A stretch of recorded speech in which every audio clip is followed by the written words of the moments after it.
Do I have to wait or no? No. Oh, okay.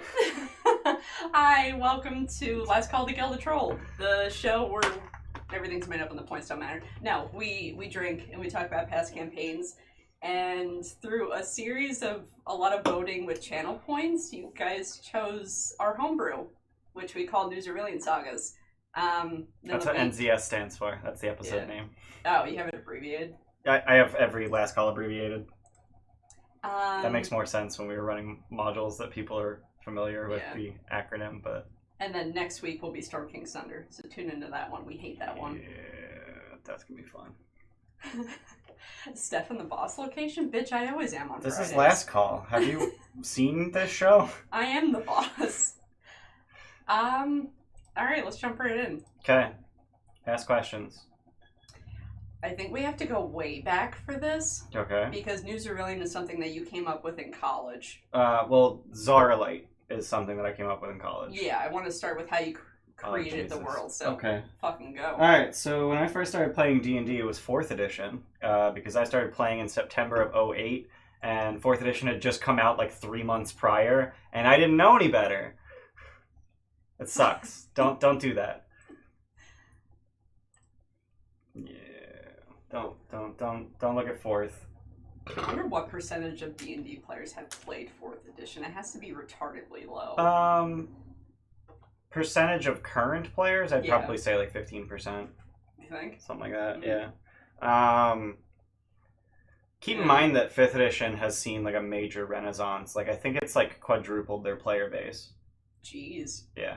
But yeah, so when I first started playing D&D, it was 2008, 4th edition, and I was the DM because none of my friends were willing to. None of us had ever played before, and we all wanted to get started, and I was the DM because I was the only one willing to read all of the books prior to the first session. But one of my friends, Sam, wanted to do the world building, so we worked together on the world building, and he was kind of like my co-DM. But you were the crunchy... I balanced all the encounters, I wrote all the conflicts, but we worked together on actually creating the setting. And in fact, most of the really cool things about Zarilian are like his invention. That's cool. But spirits are mine, and I feel like, to me, spirits are the most important part of Zarilian. Yeah. That's what sets it apart from most settings. What are spirits? So the way that I understand gods in the generic D&D Forgotten Realms cosmology is that they are otherworldly beings who derive power from worship. Right. They can be killed, at which point they die, but generally their divinity ends up being passed to someone else. Usually another god who wanted more divinity. Spirits kind of operate in the opposite way, where if a spirit were to die, or if the spirit were to be killed, the spirit remains, its personality remains, but its power is destroyed. And the place where their power source differs is where gods derive power from worship, spirits derive power from a mortal's awareness of that spirit's concept. So there's a spirit of civilization. So if people are aware of and engage in civilization, the spirit of civilization becomes more powerful. You even told me the name of the spirit. Therianax. And then that spirit of civilization uses the power that he has been given to then make civilization happen. So it's kind of like a feedback loop, sort of.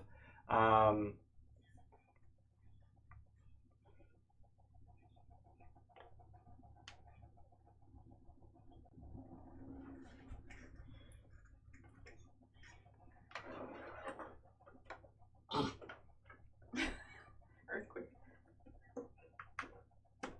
I don't know what word you're getting at.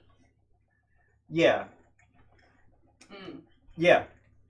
Yeah, exactly. So if a spirit were to die, its concept would slowly fade from the world, since the spirit is no longer there to keep it moving forward. So people will just slowly forget about it. So it's a self-empowering sort of. Yeah.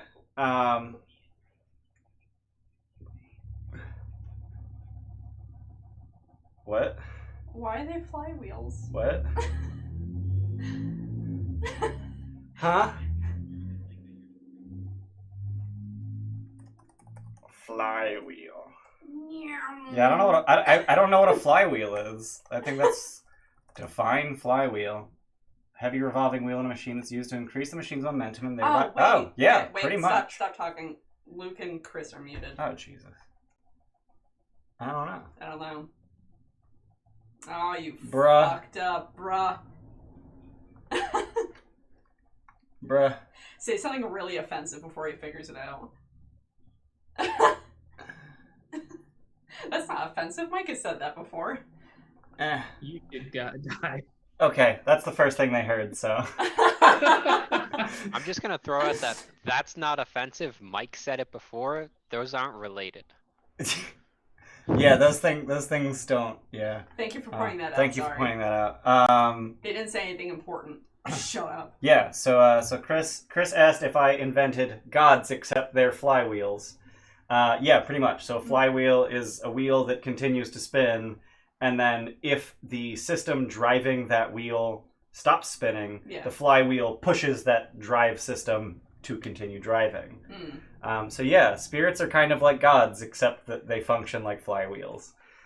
So you move that flywheel, and the wheels just you kind of just roll to a stop. Yeah. How does that effect take place? Would it erase textbooks? Would it change memories? If you had an important memory of something that involves that concept, would that memory slowly fade, or how would that affect? So these are all fantastic concepts, and I have actually been working on a campaign that explores this very phenomenon for about 3 years now. It's called The Fall of Kings, which literally takes place 200 years after the death of Therionax, the spirit of civilization. So it's a period of great upheaval. 200 years after the death of 80% of all spirits, including Therionax. So civilization is failing. Entire races are just ceasing to exist. And magic is slowly leaving the world. So yeah, those are all fantastic questions, but not relevant to New Zarilian Sagas. But I mean, they kind of are. It's for the world building. I was trying to just Yeah. That's a great thing when you come up with a homebrew. You just add shit to it. So in the history of Zaralite, there's this event called the Spirit War, which is probably not fantastically named because it's the war between spirits and gods, actually. God Spirit War. Yeah. The spirits won, but at heavy losses. But then because of the nature of God's divinity, the divinity itself not being destroyed, the spirits ended up losing anyway because someone just picked up the new mantles and said, okay, now I'm in charge. And they're like, oh, shit. But New Zarilian Sagas takes place 10,550, over 10,000 years after the Spirit War. So most of the spirits have seen a significant resurgence. And at the beginning of New Zarilian Sagas, awareness of spirits as a thing is slowly starting to return to the world. Okay. Awareness of the spirits themselves, not just the concepts that the spirits embody. I want to kind of circle back to world building in general. Okay. You said Sam had a lot of the concepts behind the world building, but where did you and him derive most of it from? So a lot of Sam's influences. Sam's a huge art and literature buff. So he derived a lot of his influences from a lot of art whose names I cannot name. But also a lot of literature like Umberto Eco, and that's literally the only name coming to my head. I just remember Umberto Eco being very inspiring. Should have got Sam for this. Yeah, we should have. I haven't talked to Sam in 4 years though. So that happens. Probably longer than that actually. But yeah, there's a lot of really cool stuff in Zaralite, and these are names that the viewers won't understand, but stuff like Egerfurt, Callum. Actually, I don't think you guys even know what Callum is. I've heard. Have you? Yeah. The Utopian Engine, the Rushkal Plains, a lot of stuff. A lot of stuff was Sam. Okay. But the cosmology was my thing. Like, I really wanted to build the cosmology. And how did you translate it into a plot that could be played? So I didn't really. It kind of happened the other way around, where We played the plot. no, you did. Yeah. So over the course of the Utopian Engine campaign, which was the first campaign that I ever ran, and then it sucked, and then eventually I tried it again with new players. Oh, and it sucked a lot your less. college group Yeah, sucked. yeah. Okay, I was gonna say, it wasn't that literally fun. the first campaign I ever ran back in 2008. Yeah. It was a shit show. I had 8 players and a DM PC because I was that kind of retarded. I want to do both. Yeah, it's exactly Everybody what it was. has to make the mistakes once Yeah, before they Right. know Right. that they're mistakes. yeah. You did it right at the beginning. Right. The only way to and I killed off the DM PC after like 2 sessions. Because I was so overwhelmed running all the monsters that by the time it got to my DM PC's turn, I was like, I don't fucking know, cast Magic Missile. Because in 4th edition, Magic Missile was an at-will spell. Oh my god, It was I forgot about it was that. terrible though. Magic Missile. Oh my god, really it was. I just remembered Yeah, that. right? Oh. This is why we don't talk about it. Holy shit. But yeah, so I reran Utopian Engine campaign, and over the course of running that campaign, we actually kind of hammered out a lot of the details of the cosmology. Like, it was just really, really fuzzy to me, and I didn't have a strong conception of what made a spirit different from a god. And then in New Zarilian Sagas, in fact, is when I realized that the main difference between spirits and gods is that spirit's power is destroyed, god's personality is destroyed upon death. Thanks for having a guinea pig group. Yeah, it literally was not until halfway through New Zarilian Sagas that I had that realization, that was the main salient difference between the two groups. Cool.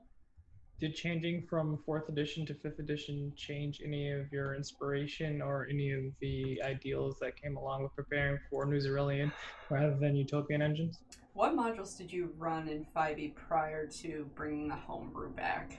Because that might, like, did literally you, just Tyranny. was it just, okay. Literally just And Tyranny. you didn't take anything from that, because we know that was flaming hot garbage, right? Well, Tyranny of Dragons actually ended up in Zaralite. Yeah. In New Game Plus. Yeah. Yeah. Well, it wasn't New Game Plus. It was just like campaign part 2. Yeah. I don't think there were any major differences from the transition from 4e to 5e, or any like major changes in inspiration. I don't think the system really has a whole lot to do with the world building. Were the gods more fleshed out in 5e? Did that help you with your ideal of being more like your spirits being more dying concepts and stuff like that, or no? To be honest, I never really paid a whole lot of attention to the gods. Like, they exist in Zaralite for the purposes of clerics and paladins. Paladins don't derive their power from a god. But they can worship gods. They don't derive their power from them. I mean, they can, I guess. Whatever. But the gods pretty much just exist for clerics to have a power source without going like, oh yeah, like you pick a fucking sun spirit. I don't know, whatever. But yeah, like I never really paid a lot of attention to the gods, like, at all. Yeah. They weren't super relevant for what we played. Well, they were. Well, they were pretty relevant in New Zarilian. So it's funny. The stories that my brother told me about Utopia is actually one of the reasons why I first wanted to game with your group, because it was like, oh, this sounds dope as hell. Sounds way better than the campaigns that I'm in. So the world building, you were like, wow, that sounds really cool. Yeah, like Ian had made a whole bunch of super powerful items that also had great flavor. And called the Utopian made Engines. it like little side quests for all the characters to possibly obtain them or not. It was like totally up to what they did. And then also the characters were very interesting, and they had like a 500 story wizard's tower that was all, you know, danger and challenges and stuff. After my brother, I think he's talking about fucked it up. Eggerfurt. Yeah, Eggerfurt. That's what I said. After my brother like pulled a utopian engine through a dimensional rift or something in the heart of Egerford, or did some nonsense with He did that. some nonsense in the heart of Egerford. I Yeah. can't remember exactly what. He did something, and you're like, oh, that's really bad. Which, so that's why I originally started gaming with Ian's group, and then we revisited that world for new Zarilian Sagas, where we kind of had we had the three of us, which was really good, and we had one god person, one spirit person, and one mundane person. Hey, That's actually a decent transition. So describe your characters. Luke's on screen. Go. Actually, wait. No. Everyone's on screen. No. What? Chris is on screen. Oh, you mean the character art? I was like, what? Oh, that's Praetus. He was a Oath of the Crown paladin. Back before they errated one of its channel Champion challenge bonus action. Yep. Which I forgot about that. we played it as a bonus action the entire time, but it's just the most broken thing. It's that's great. why UA is dangerous, and you should read it. That actually wasn't UA. That was Skag. Oh, it was Skag, the first published classes, and they were just they forgot to specify an action for champion challenge, so it was just like, it doesn't take an action. It's just free. Just do it. Anyway, so he started as and I want to preface this, me as a player, the one type of character I've never liked playing is a paladin. Same. Never liked paladin. Never was able to play them. They were like they're lawful good. That's the most boring thing that a player can be in a party, like, is lawful good. So as I joined the campaign, I was just like, I'm going to play a straight lawful good paladin. I'm not going to make like a kind of lawful good paladin. I'm not going to make like he's lawful good but paladin. Like, I'm just going to try. I'm going to honestly put an effort into making a bog standard lawful good paladin and see if it's fun. And it was a lot of fun. I criticized you so much for playing that character, and then I made a character down to the fucking T, like, inadvertently, for Waterdeep Dragon Heist. Oath of the Crown, fucking paladin. Did you like it? I did. It's great. I felt really bad about it. But yeah, so he was a test character. He was me testing myself as a player to see if I could play that, and I had so much fun with him the entire game, because like I would just be like, okay, as soon as we'd have a break or something, I'd be like, okay, he's got to go do shit. Like, he's got to go be a lawful good paladin now. I have to help people. Yeah, I have to go and help people. There's a lot of people who need help. Like, fuck, why are we sitting around? Who did you worship? Oh, I worship. So I looked at the gods that were in the player's handbook, and Lathander was literally the god of like redemption and good stuff. Yeah. And I picked him, and then I wrote my own like oath to Lathander, which was heavily cribbed from the Way of Kings. If it wasn't even heavily cribbed. I read your oath the other day. It's literally just the first oath. No, there is a second verse. Which was there more? Okay. The seeds, I will blah blah blah. They're referring to the Brandon Sanderson an entire thing which it doesn't get the there's an entire second verse which takes the ideals of Lathander and makes them into that phraseology. First ideal, that's what it's called. Yeah, the first ideal. So by the way, if no one's read The Way of Kings, read it. If you enjoy watching this stream, you will absolutely love the book. Nerd. The only thing that I recommend is trust that the author is going somewhere with it. It will seem like a long road. There is payoff at the end of it. I got 20 pages in and I couldn't, so. Yeah, it's not for everybody. How slow? Like, when's it pick up? 100 pages in? Sanderson takes his time to set the world. What no, the fuck? No, it's total 600 pages, or like it takes 600 pages to pick up? No, it takes like 300 or 400 to pick up. The book's 1,100 long. They're tiny pages. They're tiny pages. No, I mean, so the story is good throughout, but what it does is it sets up a whole bunch of stuff in interesting ways, and then like 600 or 2/3 of the way everything through, pays it off. starts paying off Yeah. all of the stuff that it's been setting up. But during Which the is- setup, it's not boring. But we're off topic. Yeah, we are. So I'm trying to loop back around. So, this like, yeah, Oath of Lathander, got really into role playing, got really into being like Lathander driving my motives, and in fact, one of my characters' Gross. driving motives through the Yeah. arc of the plot was setting up a temple to Lathander. That was something that he tried to do and drove him to a lot of different actions. But yeah, that was Praetus. On the other hand, I was a elf warlock whose patron was a spirit. Yep. So I don't know if we did that on purpose. I don't know if Chris did that on purpose. I know you came to me, hey, this is the concept. I was like, okay, warlocks sound cool. It's like, your patron could be a spirit. And I was like, oh, neat. And then you have Chris who's like, yeah, gods. I don't know if that was intentional, but that was really cool that we had the dynamic. The overarching theme was in the party. Yeah. And then my spirit was the concept of sunset on the water. Sunset on the wake, specifically. I always said water. It was the wake. Whatever. Like It's the fucking wake water. of a boat. Oh, okay. Yeah, it's a very niche concept, and that's how, like, esoteric spirits concepts can be. And then my entire thing as a player was, since the spirits had largely died out, no one fucking believed me. No one. Everyone's like, you're fucking batshit crazy. Yeah, you were kind of like, you were a spirit hipster. Yeah.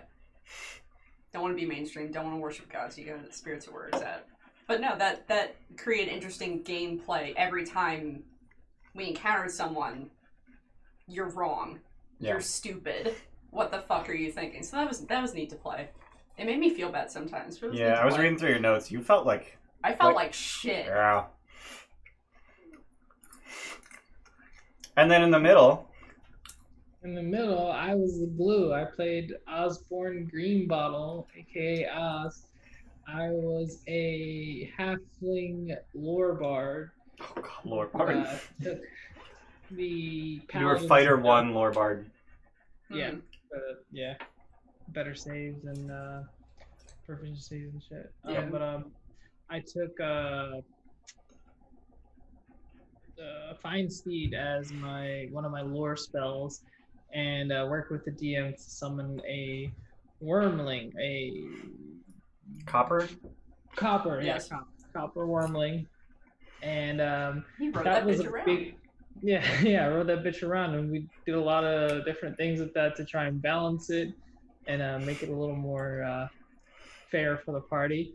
Mhm. But yeah, I was the glue between the two, so I wasn't super keen with the gods. I know that they existed, didn't worship any specific ones. Like I would pay homage to like luck gods or whatever whenever you need to, whatever the general gods you would pay tribute to, like all the other townsfolk. But it wasn't like I was You in didn't.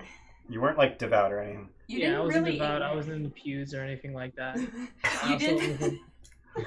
I wasn't super crazy with the spirits, but I saw the usefulness of some crazy person with a pitchfork, so you point them in the right direction and they can be useful. Bitch, I will cut you. What's funny is, because I remember me and Chris, well, our characters would get into really, really heated discussions sometimes about, like, fuck you, you're wrong, I'm right. And you just wouldn't engage at all. You're just like, I don't have an opinion. Nope. I guess it's the only way you can do it. Yeah, I was more focused on like the day-to-day life of like we were getting into the campaign itself, but we were creating pretty much starting a city because like we were washed up shore. The city wasn't really founded. We needed to do a whole lot of creation. I was more invested in the people rather than the spirituality of the whole thing. Right, so that's actually a good transition. We started the campaign on a boat, and Oz was a slave, and there were 20 others like him. I don't remember how you guys got into the position you were in. And then Praetus was there. You had a connection with Oz. right? That's why you were on the boat. I think that we were both trying to free the slaves Yeah. separately, hmm and then we ran into each other, and we were like it was one of those bad heist movies. That's what I remember. Is that like I was trying to free the slaves, and then you were trying to free the slaves, and like we Am I gonna ran get into each each other, Yeah, we're gonna and we go were just together. like, here to free the slaves, and it's like, yeah, okay, yeah, let's do that. And then we threw the people that ran the boat off of it, and then we hightailed it with the boat across a small sea to an island continent area that was mostly unexplored. Yeah. So it was kind of a frontier setting. So they their destination was Tilrendis, a mostly unexplored continent, and they ended up. You guys actually, I think, just to make it like less Deus Ex Machina, I think I described you guys like sailing up and down the coast because you knew that there were settlements, and you finally came across a settlement, and that was Evanbrook, where we spent essentially the entire campaign. Yep. So it wasn't just like we sail across the sea, we have no idea what the fuck where our heading was, but we ended up in the right place anyway. It was we sail across the sea, we know generally where the continent is based on these maps and charts and shit. Don't really know where we're headed, but we'll get there, and then you just follow the shore until you found something. And if you look at like what had happened up until that point, which was very little. Free the slaves, we have the boat, we landed. This is literally halfway through session 1. And it's like, now what? Yeah. I love that it was open, because we could have totally like left the slaves and gone into the continent and just like made it an exploration adventure. Like that was totally on the table. Yep. Yeah.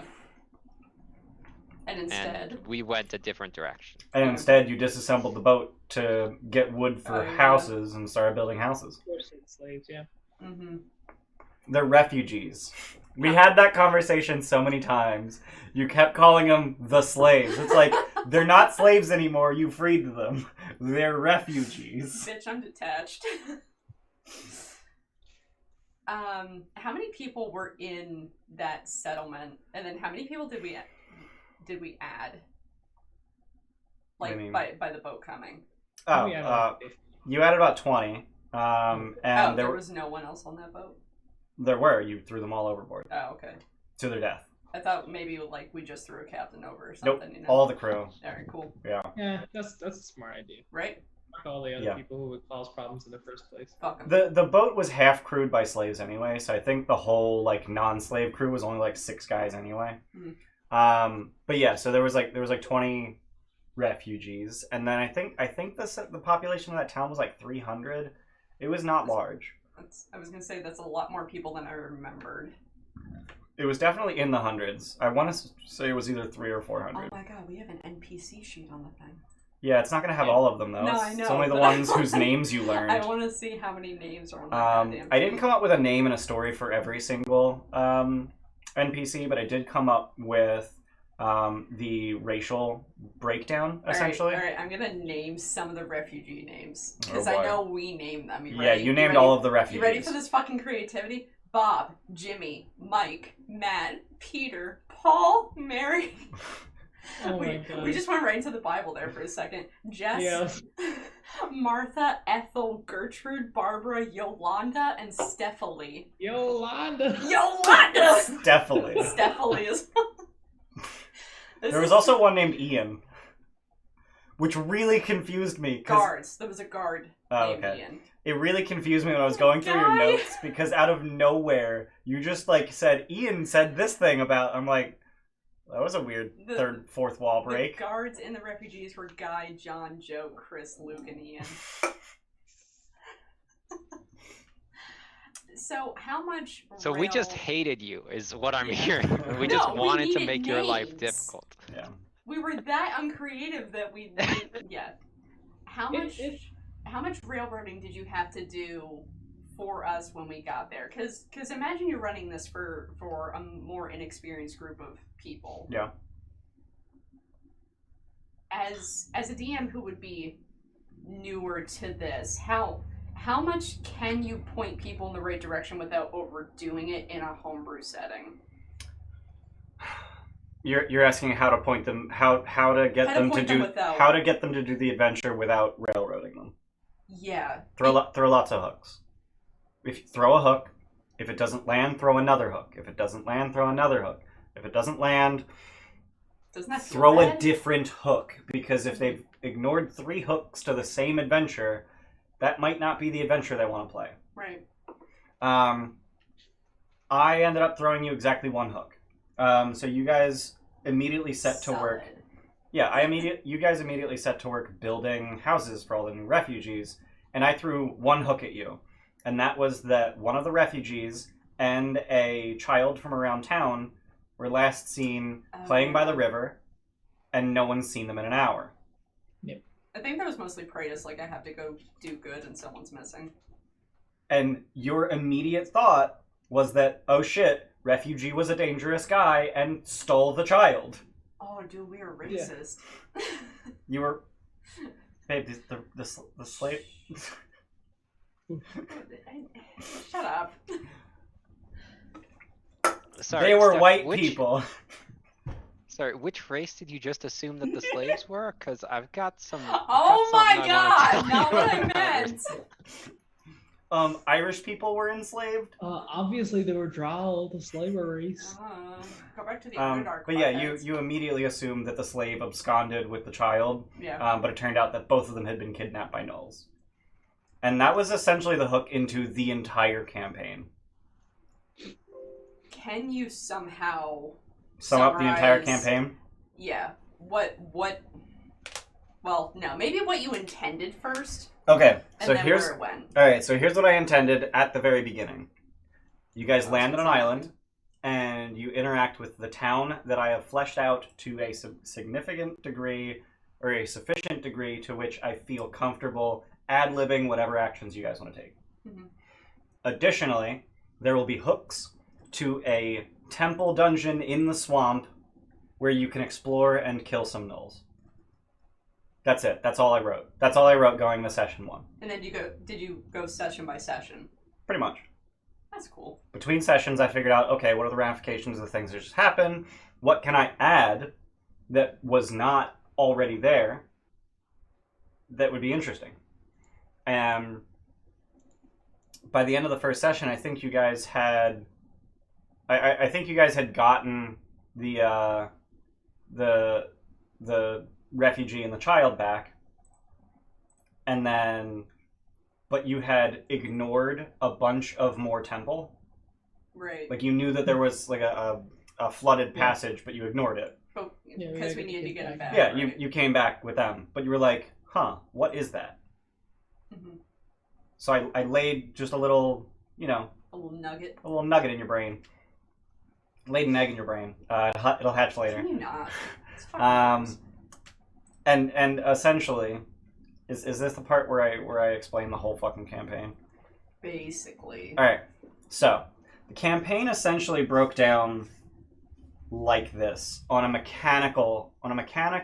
This is what I wrote level. Mm-hmm.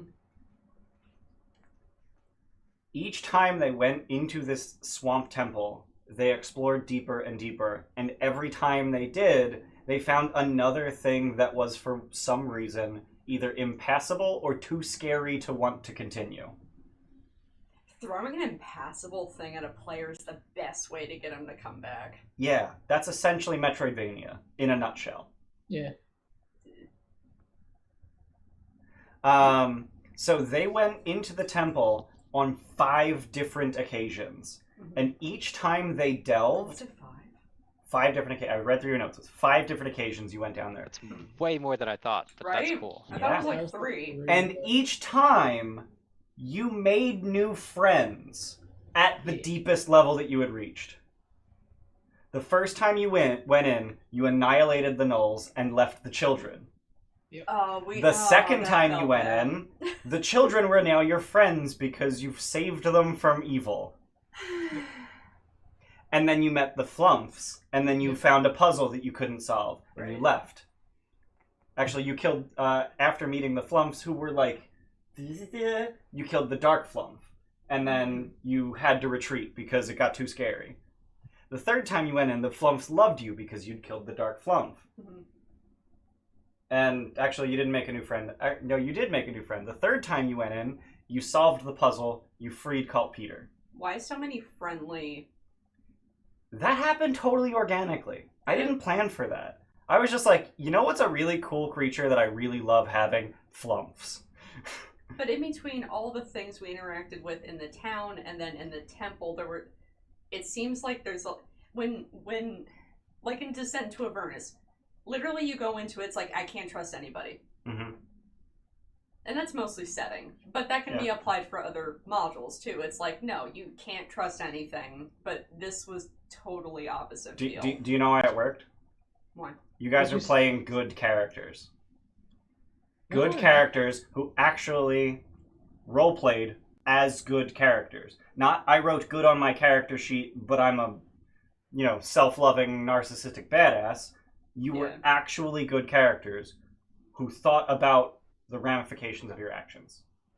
I agree and disagree. I also feel like it's more of a campaign setting. When you have a stake in something, like, not only is it just like, ooh, cool, there's Why did you not kill the gnolls? Because mass genocide is bad.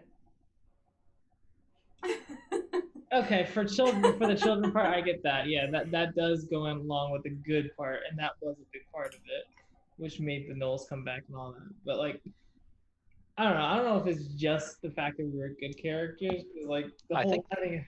The good was also a double-edged sword, because when we finally did pin down the bad guy, we couldn't like cross the finish line to it for a while because he was doing the lying thing, and I don't like actual interpersonal conflict. Steph, I don't think, likes actual interpersonal conflict.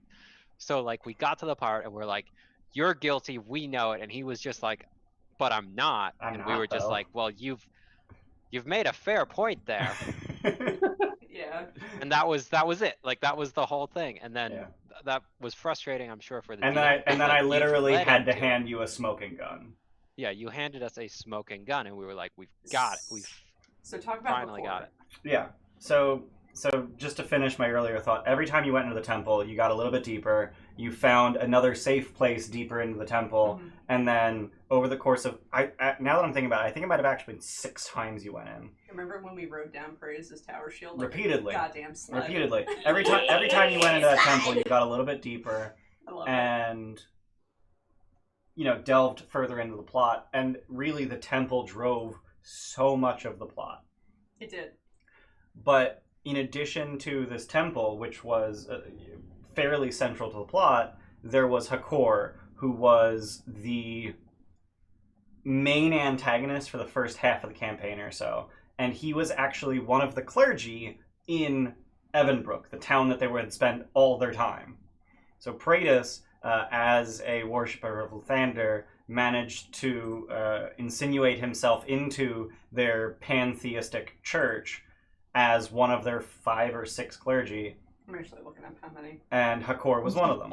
There were 5. There were 5 including Praetus? Praise made 6, yeah. Praise made 6, okay. Oh, okay. Rothator, Thor, Telsa, Hakor. Shay. Shay. Sure it was 5. Oh, yeah. Yeah, okay. Chris named Shay, because Game of Thrones was a thing at the time. Yeah. I think I'd just seen that episode. Yeah. It's funny. I mean, she's hot, come on. So Hakor was parading around as a priest of Selune, who is a nature god. Which, thinking about this at the time, my logic was so backwards, because I was like, yeah, he's only using spells that are like either cleric or nature cleric spells, so that he can pin the blame on anyone else. But if he used nature cleric spells, and none of the other clerics were nature clerics, it would clearly point to him. So at some point I was like, oh, okay, no. It doesn't matter that he's a nature cleric, and that he's pretending to be a nature cleric. It matters that he's pretending to be a cleric, so stick to the druid spells, because he was a druid, that are also cleric spells. What was he doing? So Hakor was essentially an eco-terrorist. He was trying to run everyone out of town and just destroy the settlement and just get everyone to flee. And to do that, he was causing he used plant growth to overgrow gardens with weeds. He shape-shifted into I bent the rules on this one a little bit. Like he didn't shapeshift into a werewolf. He just half wild shaped into a wolf. His front half was wolf, but he could stand on two legs so that he could parade as a werewolf. It's a He was a freaky image. shifter. Yeah. So he pretended to be a werewolf and attacked some livestock so he could pin that on some werewolves. He made sure to only attack the dwarven gardens, and then he pinned it on the elves and tried to make use of racial tension. That Dragonborn got blamed for something too. Off topic. Did he? Yeah. The Smith. Roderick Firemaw. Yeah. He actually wasn't a smith at the time. No. Yes? Yes, he was. Yeah, he was. Yeah, he was a It smith's was the assistant. only thing he was good at. He was a smith's assistant. He was essentially a living bellows. Yeah. That's sad. So he did those things, and we finally figured out it was him. Yeah. After very many sessions. Yeah, we did not, looking back on it and some of the notes, we did not get it. It took us forever to fucking narrow him down. We were kind of not only naive, but we were kind of like, Stupid. Oh, everyone in the town is good because we are such protectors and like the gods of this town. We formed it all, so nothing can be out of our control, right? Right. Yeah, I think that we all assumed external foul play and not internal, which was, again, something that this campaign taught me not to do. That's so trusting. Yeah. You guys are very trusting. What the fuck? But I essentially went through the process. Oh, and at one point he burned down a bridge that you guys had just built. Oh, I remember that. I was not happy about that, but yeah. So I essentially had to get increasingly obvious with the clues, because they just weren't getting it. And eventually it was just like, I cannot get any more obvious than literally Hakor did it. So that's actually what happened. I left a note. It was so the last thing he did before you finally confronted him was he awakened some treants and set them to rampage on the town. And I allowed you to use Speak with Dead to speak with the animus in the treant, which is kind of bullshit. I had Speak with Dead? No, I think one of the clerics did. We didn't get it. Was speaking to the dryads after that or beforehand? Speaking to the dryads was before that. Okay. Damn, we didn't get it from that. No. So Oh, yeah. shit. No. Sorry. So at one point, Anna's character, because she played with us for like 4 sessions, she followed Hakor to see the dryads, and that was before you accused him. And then after you accused him, you went to talk to the dryads, and they're like, "Yeah, Hakor's a fucking asshole. He keeps threatening us." Yeah. It'd be funny if the dryads were like, "Yeah, no, Hakor's an asshole," and you guys are like, "Nah." But yeah. So you speak with Dead to talk to the treant, and it was you asked, "Who awakened you?" Hakor. Oh fuck. Okay. Wait, really? And that was what was finally enough. Not to like get off topic, but I think this goes back to what Mike was talking about in our last the last call. We kind of got into like the sim mode, more of a like let's build a city, let's build a town, and we don't have this composition of a group doesn't really have an issue with that. I feel like we were like really gung-ho about that. Like we were setting up a city, we were exploring the people inside the city, we were like exploring the environments around it, creating connections between our city and other cities. So we were I love The Sims, I love Civ. Like having that little piece of like life in D&D was great. Like we set up the city, we had a floor plan for our fucking house. I was just gonna say that. We had a goddamn floor plan, we had bedrooms, we had a bathroom, we had a fucking closet, like we were so armory. Excited. I have pictures on my phone. Like this was shit that we had no reason to expect that the group would enjoy doing, but we sat down and we're like, well, what do we want to do today? And I'm like, I want to have a floor plan for my house. And everybody else was just like, fuck yeah, let's, or like, I don't know if I was the one who did it, but it came up and we were just like, yeah, that sounds fucking great. Yeah. And we did that. For reference for Chris, in Dragon Heist, and the one that Mike played, running the tavern was a big thing, and Ian took a supplement and made that happen, and you figured out how much money you had in, and you're paying insurance, and you get money out, blah, blah, blah, and it was like, figure out your costs for everything, and Mike said that was cool, but he got tired of it really quickly. Mm-hmm. Yeah. Yeah, we did that for about 6 hours. Yeah, and I thought it was cool. Luke thought it was cool. Yeah, I think that's something that, like you've gotta be in a group that's like, yeah, this is what I want to do. Yeah. And we didn't do that the whole time. Like we moved on from that. We did it. We set it up. We set the ball rolling, and then we kind of moved on and went dungeon crawling. Our pacing with the three of us was like flawless. No one felt rushed.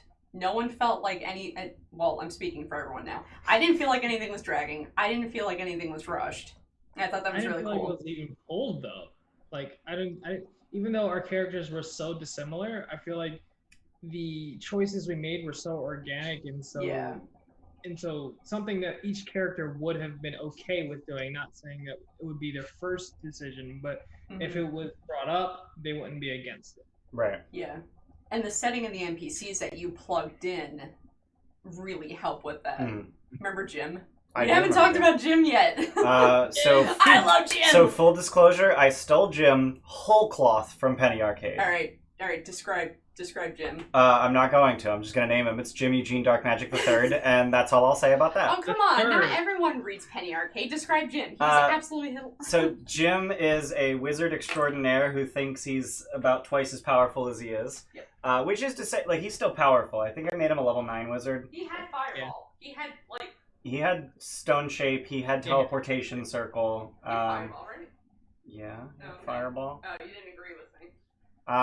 Well, I was naming higher level magic that he also had.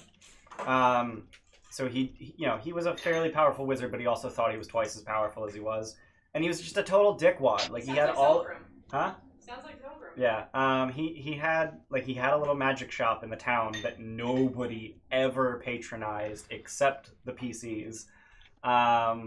So like most of like his money was he would teleport across the ocean to other continents to do magical things. He would actually go to Eggerfurt and he taught as an adjunct. And he had 2 apprentices who were like barely wizards. I think they literally had like first level rituals and that was about it. But like his magic shop was just crammed full of scrolls and books and all kinds of like magical information. So at a lot of times the PCs would go to him like, hey, we ran into some magical shit, what the fuck? And he's like, oh, yeah, that's this, and that. And half the time he was bullshitting them and they didn't know any better. Those poor guys. Yeah.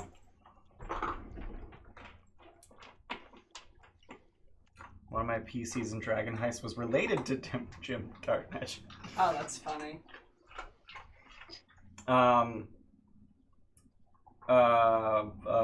Yeah. So, see, the villagers. I put a lot of work into the villagers. Prior to the campaign starting, I didn't come up with like a list of villagers and who they were. What I did was I broke down the population. Families 12 families? that we have named. That's kind of cool. Well, there's a halfling family with like 50 people in it. Yeah, I know. Yeah. But like you first and last names and fucking... Yeah. But so I broke down the population in 2 ways. The first was racial demographic. So like I had like 50 halflings and they're literally all related to one another. So I don't know how they're having children. There was 1 dragonborn family of 10 people. There was 2 tieflings, and then like Remember Adrian? yeah, and then like 50 elves and 60 dwarves and 80 humans or something like that. Yeah. And then what I did was I tried to figure out what jobs would need to be covered across the entire town for the town to function. Mm-hmm. So like I had farmers, I had blacksmiths, I had farriers, I had leather workers, I I had a whole list of professions. And that comes from knowing how a medieval town... Yeah, pretty much. You need to know how they function to yeah. have people to integrate into Yeah, it. so for the most part, they're self-sufficient on... Luke's like... I don't want to. No, I know. I was just laughing at How much of that do you think is needed to make a homebrew, and how much is that extra and definitely helps with the flavor and immersion, but isn't so much like concrete needed? I think that it is totally superfluous. As long as you have an end, like... You can come up with a name on the spot. If you can come up with a name and a background and whatever on the spot, fantastic. I suck at that. So I had a big old list of names that I could use. Eventually, as we went through the campaign, like I had families that I could like slot people into. Mm-hmm. But then essentially when you guys needed an NPC, like if you needed a carpenter, I'd be like, there's a carpenter. He is a dwarf, and his name is... Was it Ice Malls or something? Frostmantle. Frostmantle. Yeah, okay. Yeah. Oh my god, these names. Hold on. That's impressive, Luke, Hold on. honestly. Yeah, that's pretty good. Ice Cloth? I Frost. said Ice Mall because I remember there was a dragon one. It was Fire Maw. Frostmantle, Bronzeleaf, Daybrook, Riverbeard, Firemaw, Farguard. Oh my god, that's hard to say. Common Shield, Molten Core, Down Whisper, Snowlight, Spider Bash. Spider Bash is Mark. my fucking favorite. That's where I got Iggy's name for Chris Estrada. Common Shield. The Common Oh, Shields that's cute. were the Guard family. Oh, that's funny. It was the dad and his two sons who were all guards. And, Yeah. But That's yeah, so fun. essentially, if you needed an NPC, I just grabbed a name off my list. I grabbed a race off my list. Mhm. Or if you wanted to talk to a dwarf, I would grab a profession and a name. Cool. Here's a dude. It's Here's also, a person. If you do it like you do it, it's very easily referenceable later. Yeah. Like I just write down. If you have a central setting that you're going in and out of, you need to keep those characters consistent. Right, like- Meanwhile, if you're an adventurer and you're going from town to town, it's like, Yeah. this is Bob. You buy a shield from him. Okay, bye. But like you guys said, like we want a carpenter, so that I want to find a carpenter so that we can build a bridge. And I was like, okay, cool. John Frostmantle, he's a dwarf, and I just wrote that down. John Frostmantle, dwarf, carpenter. I think I have 111 days of carpenter learned. Oh yeah, we did like downtime. Yeah, you days. guys were working on downtime to learn some tool proficiencies. Oh, You I were had you were fishing. working on fishing Oh my god. because you wanted to spend time out on the water for Akiwati. Yeah, that sounds like. And something none of you stupid. ever managed to get the proficiency. Damn it, we tried. That's cute. I mean, those downtime activity rules when we were playing were pretty rough. They were very rough, yeah. We didn't get into the story a whole lot, so Yeah. we haven't even gotten to call Peter yet. Nope. So I mentioned him. yeah. So Ziggurat. Go. All right, so I'm gonna work through the story backwards. Get comfy. Grab your fucking popcorn. Honestly, it's not that big a deal. So the big bad, the big bad was an Aboleth. And essentially, the Aboleth was he wasn't imprisoned, but he was working on destroying the prison of the creature that had corrupted him and turned him into an Aboleth. And that creature was the Vortex Dragon Utareshk, which if Steph turns her camera that way ever so slightly, you can see the art of Utareshk. Nah, I'm more Because it's important. off camera.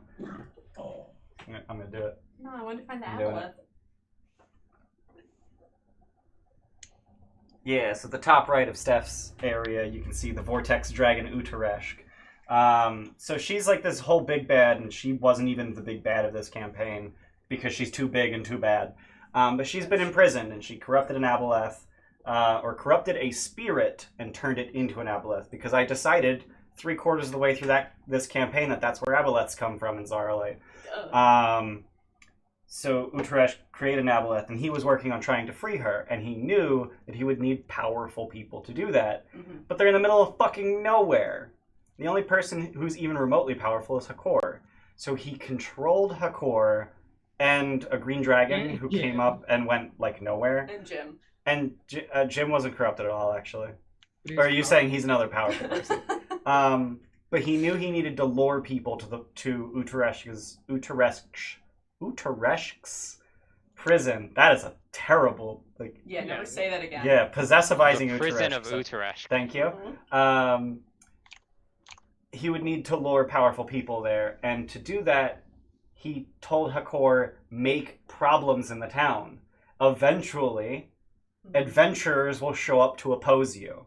You'll probably die, but you're my pawn, I don't give a shit. Don't give a shit. And then they'll look into it deeper, and they'll find their way to me and to Utrecht's prison. Didn't go the way he planned, because you did eventually find out about Hakor, which was part of his plan. And we You broke did his- eventually follow the breadcrumbs to get to the Aboleth, but then you killed the Aboleth. Right. So that was like essentially the whole plot. Mhm. But the first half of the campaign was figuring out that Hakor was behind all this bad shit going on in town. Except not really. That was 1/3 of the first half of the campaign, because the other 2/3 was just stuff you guys wanted to do. Us.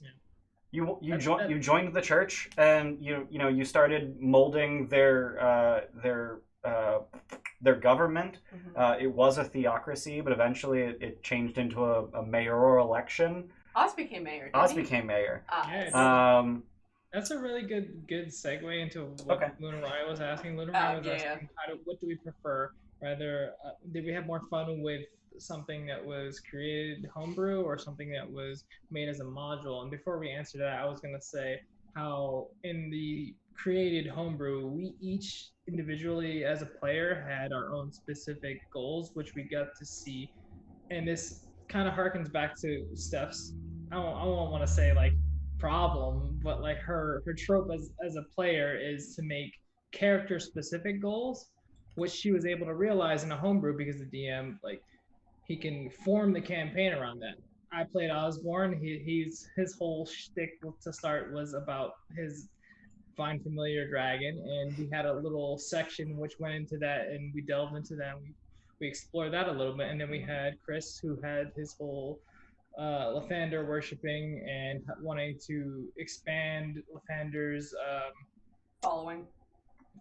He got the Knolls to join the following. He expanded with his priests to go out to different cities and expand Lathander. I made a cleric. Yeah, you did. Shit, I just remembered that. That was awesome. He sent you someone around to be like, go, like, just talk about Lathander and get as many fucking followers as you can to spread his word, and he always came back. But Adrian. He was a salesman. Adrian was! Down Whisper, right? Yeah, and no. So like, I did a ritual, like just No, a shut up. ritual where I like blessed him, right? Yeah. Like where I was just like, This yeah, was prior to the existence of the ceremony spell. Yep. yeah. So I was just like, yeah, I'm gonna do like a day-long ritual where I, induct him into the new order and like send him out to spread the good word of Lathander. And Ian was just like, he's a Okay. cleric now. He's a level 1 cleric. Yeah. I was just like, he's a what now? And that's what I'm a Chris. what? I'm a what? No, and that's what Chris remembers. I made a fucking cleric that one time because the DM made it happen, and that's cool. Yeah.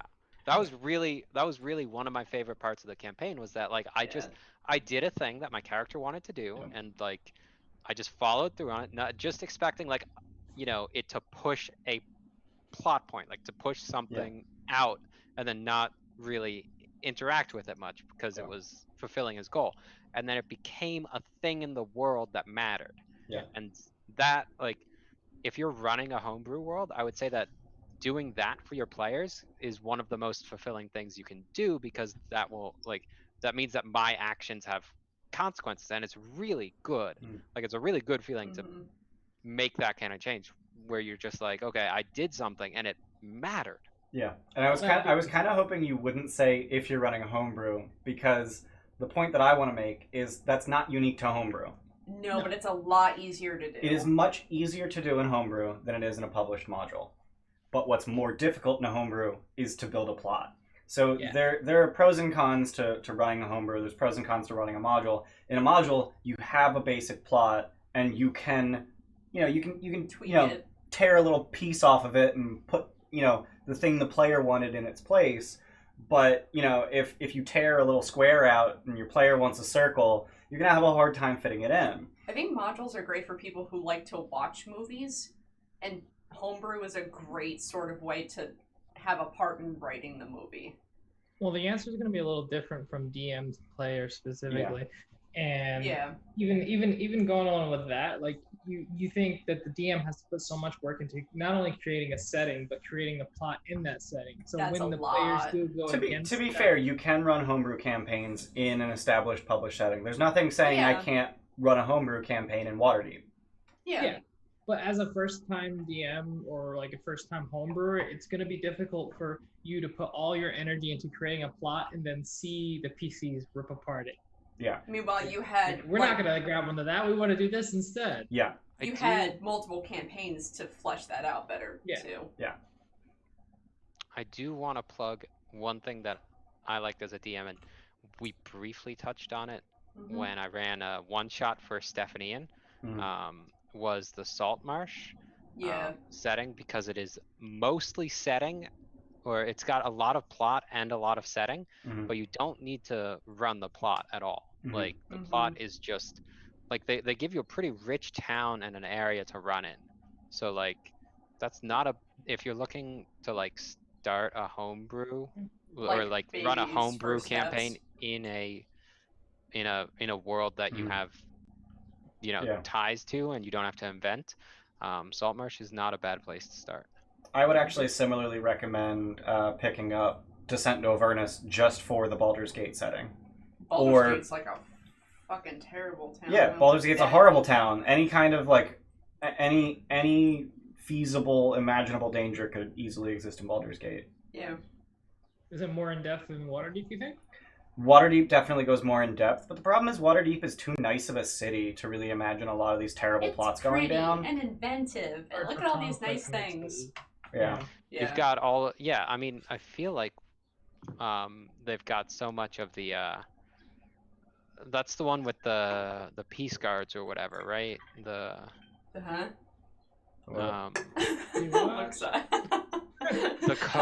the code legal? Is Code that legal. that? Yes. Yeah, Peace and guards. the enforcers. Peace guards, yeah. I wasn't that far off. So, like, it's a very tame setting. Like, there's people who care about law and enforce it. Yeah. Yeah. It's a little more difficult when you play a sketchy character, though, because then you gotta keep in mind the cold legal. Can't be like super. Yeah, that's what I mean. Is it's very difficult to kind of have freedom there. Yeah. Or have agency there is what I mean. Getting back to New Zarilian, there was an aspect. So I've said it already. Cult Peter. Cult Peter was a really interesting NPC who we had to figure out the mystery behind because he couldn't communicate with us effectively. Yeah. There isn't a whole... Well, no, that's not true. I was going to say there aren't a lot of modules that know how to build a mystery around a certain thing very well. It's usually not like... as well as that one. Yeah. Most of the time it's like, go get the MacGuffin, and you don't know exactly what it's for yet, but maybe when you get it, it'll kind of make sense, and then you can plug it into something else. I had to learn a whole fucking language. Oh my god! It was a cipher. It was a symbol cipher. But Luke, as a player, sat there, and every time he used a symbol, he fucking, like, figured out the letter assigned to it, and eventually he had an entire alphabet. I mean, it's to like, be good fair, for you. he did have the benefit of comprehend language. Yeah. Yeah. So, like, he would just look at it, and he would go, oh, that says, bring me a sandwich. So that's a B, that's an R, that's an I. Yeah. And occasionally his mind would explode, and he locked himself in a bedroom that we made for him in the house for like days on end. I actually have a challenge for you guys. Uh-oh. What was Cult Peter's relevance to the main plot? Wasn't he He was the son of Akiawati. He was a loading stone. He was the son of Lodestone. Akiawati. He was Lodestone. I thought like, that... I forget what his spirit name was, though. Ushe Talati. Was he an antagonist to the Aboleth? No. He fixed stuff in like some sort of... There were like it wasn't the weave. I'm like all about the weave because we did Dungeon the Mad Mage, but there were like ripples in that and he would fix it. Yeah. But what was his actual plot relevance? Oh man, now I feel bad. He got us... He got us back to the temple. Essentially, yeah, that's literally it. He was irrelevant. We didn't really describe him. He was some We bald put guy. way more relevance on him as we did than we needed. He was like the gnolls that followed Lathander. Yeah. He was a hook to get us to go back to the temple to uncover More stuff about the plot. more stuff. Yeah. He was 11 in Stranger Things. I think that's a I mean, pretty he good comparison. predates Stranger Right? Things for one. That's a lesson on hooks, Ian. You should give people a lesson on hooks. Make hooks that are relevant to your character specific or your player specific emotional ties. Like we made that thing with the gnolls, and that brought us. When he came out, we got that hook that brought us back, and we got called Peter, and he started to explain himself and to talk to us and stuff like that. That made us go back again. Yeah. The fact that we It went was back spirits. 6 times was because of the emotional attachment to those things. But yeah, I wanna- it was literally a trick question. The answer is nothing. He had no relevance to the overarching plot. But he was cool. It was cool. I want to touch on the gnolls real quick because I think that was a really good DM move because I feel like at that particular time in the game, and this was a feeling as a player, everyone else had moved past the SimCity civilization part of it, hmm and I was still in that mindset, right? I was at that particular point, and I remember it pretty clearly. I was still like, no, I want to keep building the city. And everyone else was like, let's, Go adventure. yeah, go adventure. Yeah. And I was like, okay, let me change gears. But Praetus is really in the mindset of let's build the city. So Ian introduced a plot point, which was that the gnolls that we had Spared.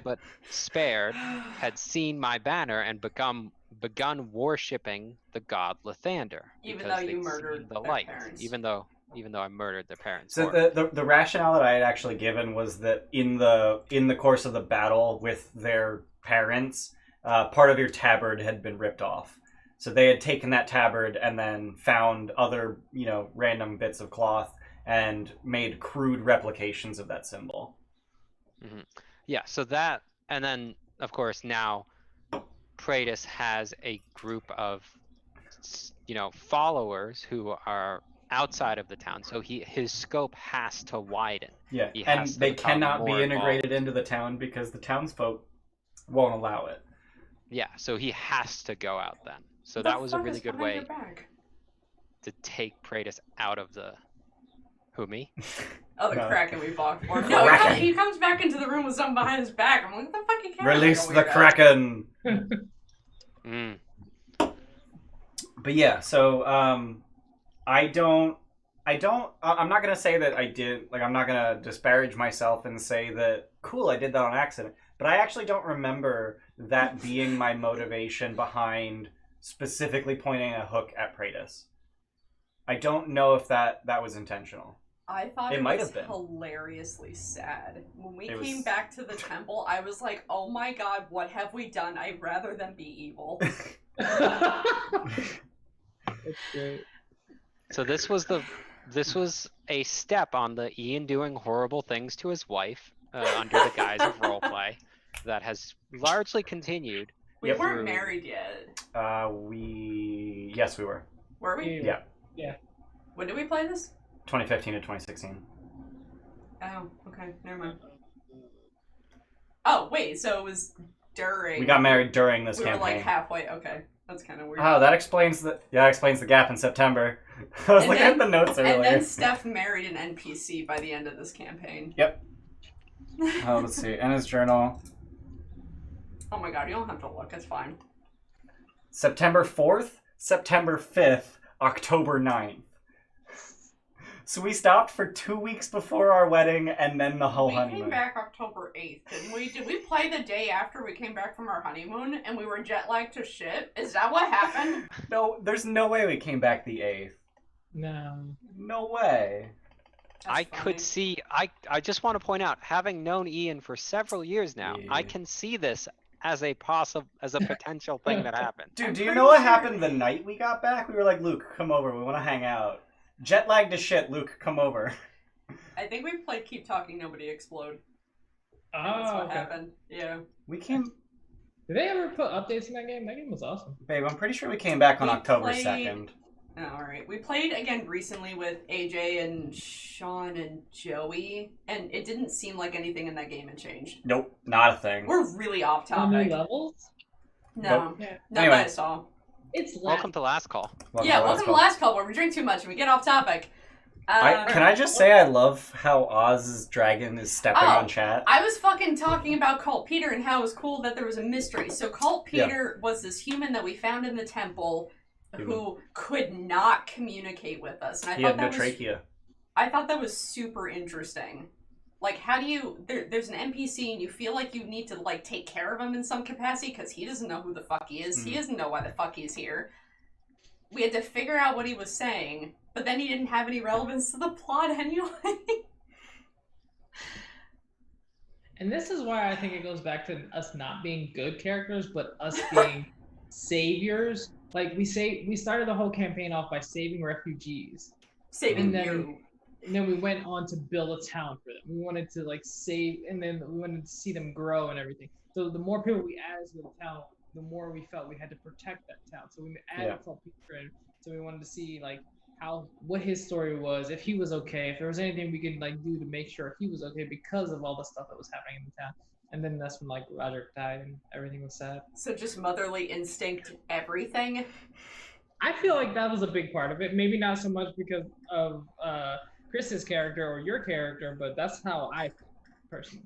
No, I'm with you. Like, Praetus had a lot of motherly instincts when it came to the town because he wanted to I didn't. foster the people there to make sure that they were all doing good, and, like, you know, growing.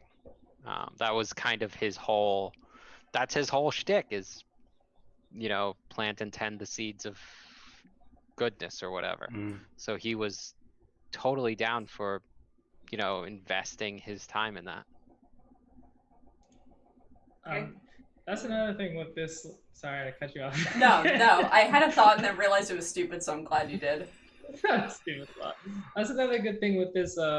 I know we might go into this as another last call as a discussion, but party composition wise, each of us, like, not so Steph maybe a little less so, but each of us has the capacity to take a leadership role as far as guiding the party in a specific direction, but none of us in this group has an issue with taking a backseat either. So I feel like it was a really unique situation, which also followed through in our Curse of Strahd game, where we could each take a significant role when it comes to our specific interest as a character and as a player, and we could fulfill that role and not only not make it so character centric, but bring the party into it and make it feel like everyone can be a part of this experience with the character. I think what you're describing is being a good player.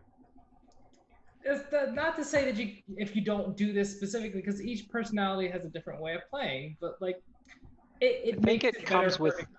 I think it's the skill of being a player. Like, you have the skill of being a DM, which is world building and storytelling. But part of the skill of being a well-rounded D&D player is knowing how to take the spotlight and tell a story, but then also knowing how to let the rest of the party share the spotlight, which is, if you remember, I think it was Tyranny, was not something that I was good at always as a player. Yeah, we literally kicked you out of the group for it. I mean, Chris wasn't gonna go there, but I guess Ian did. Fuck it. No, but seriously, no. We weren't always good people. I mean, they're whatever.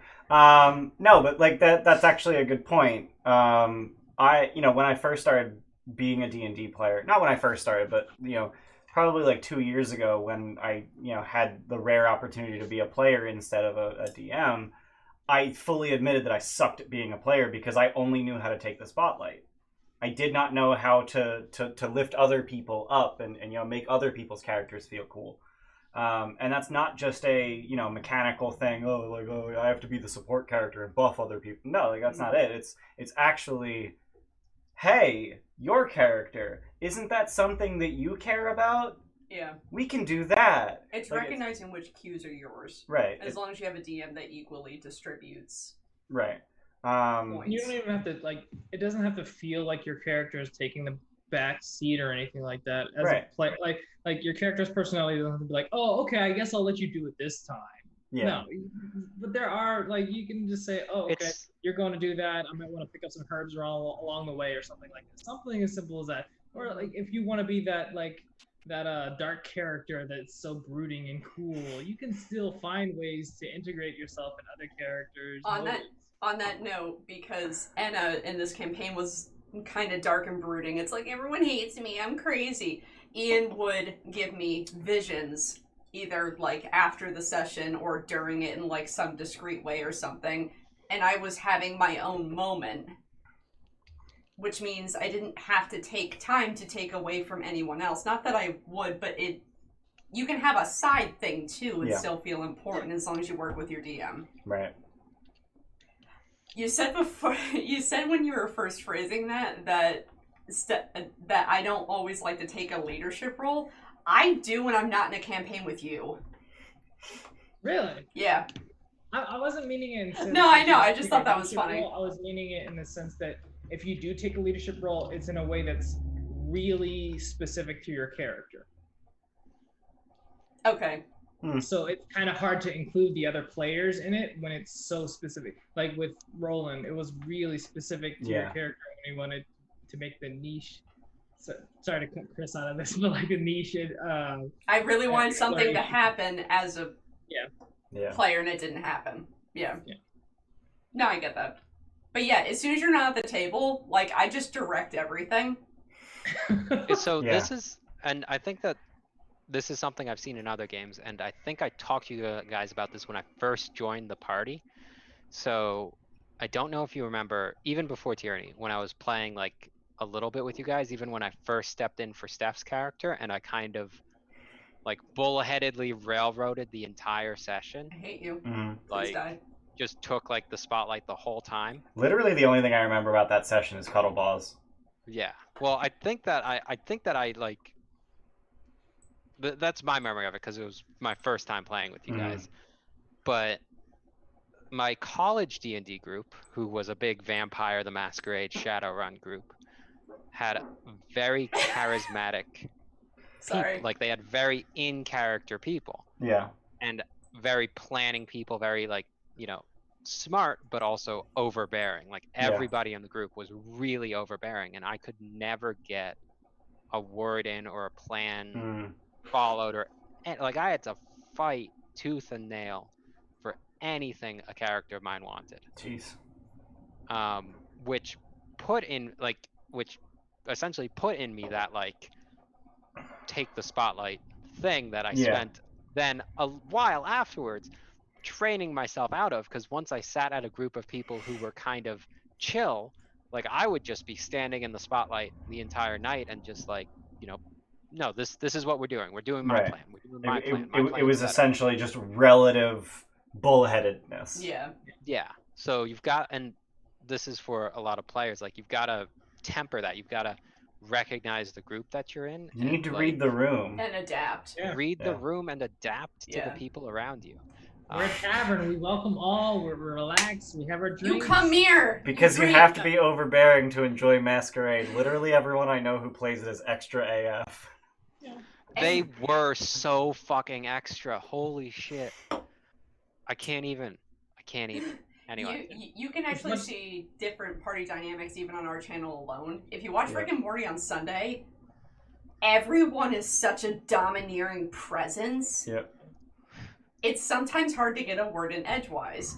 I consistently have to say, Chris, what was that? To shut everyone else up. And that's not necessarily a bad thing, but as long as you recognize it and you're either forceful enough to make yourself heard when you know you need to, or you take that backseat.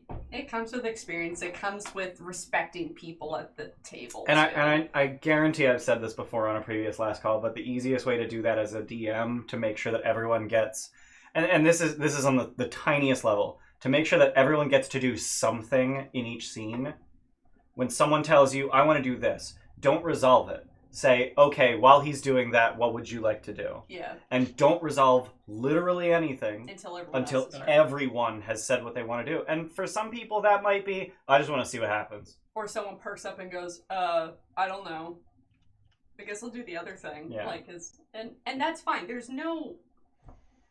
I don't want to make it sound there's like no right answer, but Right. there's a lot of wrong answers. Yeah. You just have to, like, you don't have to temper your excitement. Embrace that, because that means that you're interested in the game and that you're enjoying what you're doing. Be But loud. you also Try to focus that excitement. Yeah. Try and make it fun for everybody. Yeah. Like as a player, like a lot of people think that it's the DM's job to make sure everyone is having fun, Fuck no. and that the player's job is to have fun. But it is literally everyone at the table's job to make Everyone. sure that everyone at the table is having fun. Agreed. I think that it was this game where a couple of sessions, and this was where I learned this lesson really hard. A couple of games in, I didn't remember, I think, Steph's character's name. What the fuck, Chris? Right? And we had 3 players. It's 4 letters! I was so into my own story. It might have been her god's name or something, but I was so into my own story that I wasn't paying attention to what was going on around me. Did you just say her god's name? Because the whole thing Yeah. was Did that you it's just not a say her god. god's name? Yeah, I was getting in character there a bit. Oh god, Lunaraya, yes, we all know that. What? We all know that, Lunaraya. My idea of fun is to sow as much chaos as possible. We are well aware. The middle name is Chaos. So what I was saying is, like, I realized in this game, and I took it into Strahd, was that I needed to connect my characters to the party. Like, I needed to have personal and I think that relationships. Yeah, like, it was also because I realized I wasn't connected to Oz's story at all. Like, he was just there. How did you But connect I in wasn't- Curse of Strahd? I'm not saying that to be mean. No, I think that Shushu took an interest in what everybody was doing. Okay, I thought you were saying character-wise you tried to integrate with ours, No, and it's like, I mean- I don't remember that. No, just Shushu had personal interest Right. in your interests. Right. Yeah, he Which is would. more of a player change rather than a character change, which is way more important. Way more Yeah. important. Yeah. Yeah, Yeah, so this game, this New Zarilian Sagas was what taught me to do that, because I like recognized in myself. I was like, oh, this isn't just like there's 6 people and I'm confused. This is like I'm personally not paying attention to this other character at the table. Yeah. I need to do that. Like, Yeah. So. I think I fell into that trap a little bit with Dungeon of the Mad Mage. A little bit. Yeah. No, you weren't so much unaware of other people's desires as actively antagonistic to them. But that's unfair. Because you wanted to create your own role play. So Like, you weren't. Because I was so bored with the actual campaign. So you weren't actively Justified. No, you weren't actively antagonistic. You were passive aggressive because you felt unheard. Yeah. No, I think it was just I was bored. Okay. Yeah.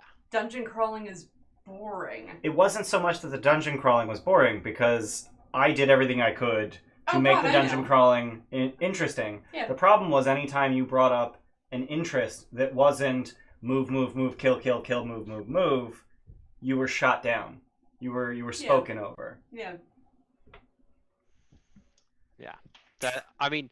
And I think that's what makes the campaigns like Strahd and New Zarilian so good, is we had a small group that all played to each other's interests. Yeah. Like, if we wanted to do, if Steph wants to do something in that small group, she's just like, I want to do this. And the other players were like, yeah, fuck it, that sounds great, let's do that tonight. This sounds like such a friendship. Well, bring out the rainbows. D&D in a nutshell. So I Part don't think it's a coincidence that my 2 favorite campaigns of all time are this exact group. I don't think that's a coincidence at all. Nah. I don't like. So I don't know if it was my personal change with the group, but like in Dungeon of the Mad Mage, I did feel like that I latched onto the fact that we were trying to reach some kind of goal, whereas in Curse of Strahd and in New Zarilian Sagas, we always had something as a goal, but it was not to say there wasn't a time crunch or we weren't like trying to get something done or save someone or anything like that. But there was never not enough time to realize that there were other things going on. Yeah. I was actually reading a really insightful Twitter thread earlier today. Something insightful on Twitter. Sorry, that sounds like a joke, but Right? I follow very, very few people on I Twitter. mean, as long as you unfollow I certain political figures, I you're fine. unfollow I think I follow like 20 people. Alright, check cool. it. Check out our Twitter. It's the Cool. Gilded Troll. I follow very, I'll very make few them people. Swole troll. Soul Troll. I follow very few people, but it was literally just a thread of this one guy just like ranting about. And I've literally already forgotten the topic because you guys got me derailed. What were you talking about? He was saying in Dungeon of the Mad Mage how the breathing room. Yeah. So it was a topic about downtime and like how do you integrate it into your campaign, and it was literally just don't put a fucking time crunch on your main plot. Just don't do it. The downtime will solve itself. Yeah. when they get bored, they'll push on the plot. Exactly. But sometimes you need that time crunch to have urgency, and then your resources run low, and you're like, oh no, what are we gonna do? You can do that on a day-by-day basis. Yeah. Not on a campaign basis. Okay. Like make call Peter give you he has a new message for you. Boom. That gets you moving. Like the town is in danger if you don't go. Boom. I actually Yeah. Okay. I recently had to introduce, so I'm running Chult. I'm running TOA. TOA. I mean, the and death curse is a built-in ticking time bomb. Oh, they yeah. spent their they spent so many days traveling south. They got Yeah. 9 hexes away from Omu. They knew that the Soulmonger was at Omu, and they checked their supplies, and they're like, we're a little low. Let's go back to the port, go back down to Firefin, What the fuck? and then head to Mesro, and then we can go to Omu. And so I was just like, okay, you guys see a flare nearby. And I moved the wreck of the Star Goddess over nearby, and I had them go and explore that and meet a couple of people who died while they were there of the death curse. And then the captain was like, so what are you guys going to do? And they're like, oh, we're going to go back up to port and spend 50 days Oh my and fuck. solve the problem. Oh my god. I love how you put in a reminder too. And then I had to sit the players down out of character and say, hey guys, I feel like this didn't get across. I put in these 2 to remind you of the time crunch because it's been like 6 months since you interacted with that part of the story where, you know, there was a day. Isn't it literally a 79-day timer? I don't actually have the timer running. I just have them knowing that it's a timer. There's like a legit timer in the module though. It's not so much. So it's not really a timer. So the module says. Is it a table? No. Just The left module says. They lose 1d4 HP every day. It's something. 1 HP. 1 HP. If you've died previously. Okay. But the module says it will take some unknown amount of time for the Atropol to be fully powered. I don't know. But the person who hires you, Sindra Sylvain, is afflicted by the death curse. Who gave bits? Ask Leody. It is going to annoyingly stay up forever because it's the regular ass. Tim goes, you're a monster. That said, I can do this. No, leave it up. It's cleared. Pass Leody, I love you. I love You want to you. give it to me? I'm hosting. Ooh, I'm a monster. I'm hosting. Give me a nat 20 for Avernus. But yeah, so that was like I had to out of Sindra character, Sylvain like, remind them. is afflicted by the death curse and slowly dying. She hired you. You don't get paid if she dies. Oh, alright, okay. Got it. Yeah. And so I had to like remind the players and like literally sit down with them out of character because I like said this in character, they gave me their Port 9 Zara plot and I'm like, zombies attack. Because I needed, like, I thought this in character reminder would be enough to at least push them to reconsider, but they were just like set. So I was like, Gorillan zombies attack. There's 4 of them. And they kill a bunch of the NPCs that you're around. Like, just I threw a really difficult combat at them to set them down for the night. Yeah. Which is something you can do, by the way. You can just make up stuff on the fly so that you can That's just get the- DMing, man. yeah, that's just DMing. But like I needed them to not leave because I was like, you're making a bad choice out of character. And also we were all tired of the hex crawl, and the hex crawl ends if you go 9 squares south, and they're like, let's go make a 50-day loop, and it's like, no, guys, just go south, keep going with the store. Like, Yeah, you're getting there. Yeah. You're almost there. Just go. You don't need to go level up, because that's what they thought. They thought we're not strong enough to do. The players thought we're not strong enough to do this. Let's circle. We need to farm then some come back. things and then come back more powerful. But I was just like, yeah, go. And so that's my tangent. This is actually a question that Chris and Ian can. Oh shit, I forgot already. That Ian and Chris See? can both It's hard. It's really hard. that Ian and Chris can both answer. Maybe I'll get it back. But it kind of relates to. Oh, I know where I was going. But it kind of relates to New Zarilian. So when you Good, were we need like to loop back. when you were thinking, I want to run this campaign again. It's a homebrew. I want to run this campaign. Did you? I'd never run New Zarilian before. Don't cut her off. The she'll Zarilian forget. Saga. Don't cut her off. That she'll forget. thing. Relax. Yeah, I'll forget again. It's Okay, hard. go. Did you have any doubts, or did you specifically pick players that you knew would work well with what you wanted to run? And Chris, with what you just described, and because you have DM'd a fair amount at this point, have you ever run something and go, oh no, these players aren't right? To answer the question about how confident I was, I had no clue how it would go over with this particular group. This was the first time I'd ever run a campaign for exactly the three of you. But you knew our personalities. I vaguely knew your personalities. Vaguely. Excuse you. You want to eat a dick? Like I'd played with you before. Like we played Tomb of Horrors together, the four of us with Mike and AJ. Yeah. Different AJ guys. Yeah, Luke wasn't really in that. Never mind. So so no, like I was just looking at the wall. I was like, oh yeah, Chris was in that one. Okay, so Luke was in everything. Wait, which one was Tomb of Horrors? You were Uncle Doki. Oh yeah, okay. So yeah, like the only time I'd actually played with the four of us, and also Mike and AJ, was for the first like 3 or 4 sessions of Tyranny of Dragons. So like, did it? I think that there was, and I might be speaking out of my ass here, but like the 3 of us are the most role play of the players.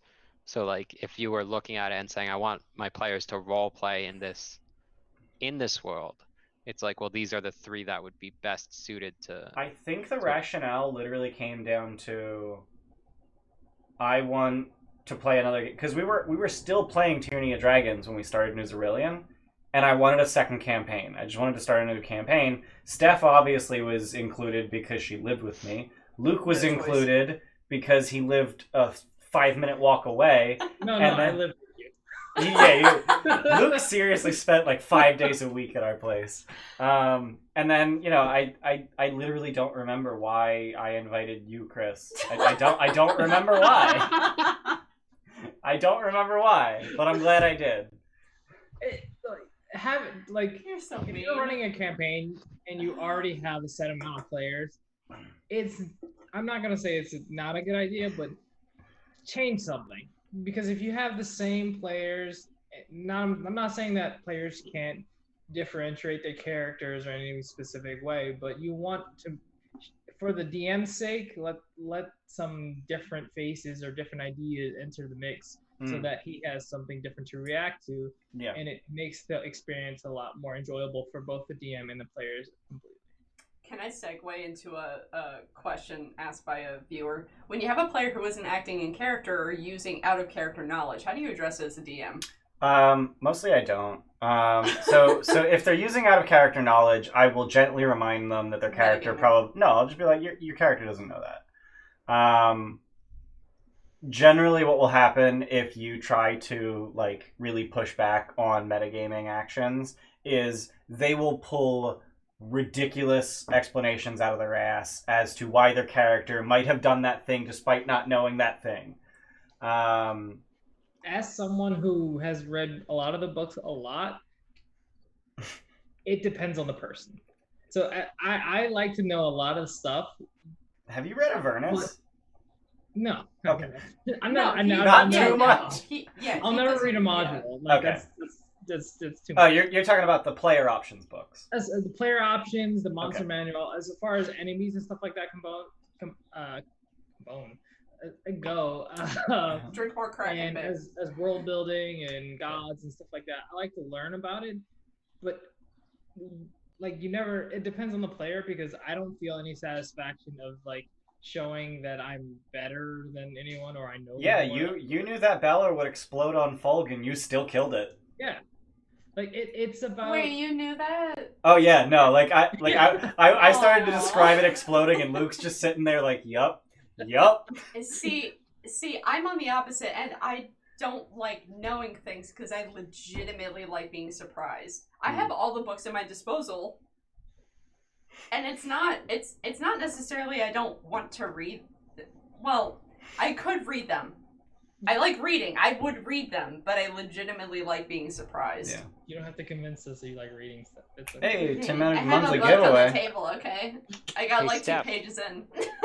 I sent you a flowchart if you want to put it on the chat, because it's a good one. The fucking float. What the fuck is this? What? No. No, this is gonna be like we really got into it. This was supposed to be an entirely new topic for Last Call.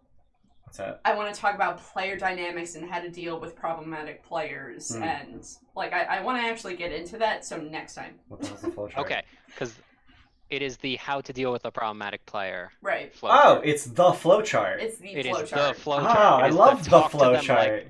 the Talk to them like fucking an adults. adult. Yeah. I love the flowchart. Yeah. So thank you for your question, Sadistic Witch. We'll make sure to call you out and give a Yeah. little more in-depth of an answer next time. Yeah. When we choose that as a topic.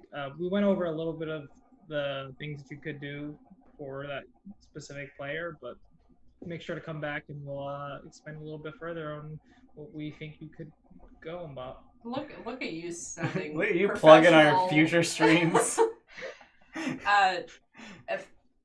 Tim actually said I find most metagaming can be resolved with a skill check because you can't fight dice. Yes and no. Like if you just like it's like if it's a knowledge check, if the player says I know this thing, then you either tell them they don't know that, or you have them roll a skill check and then tell them they don't know that.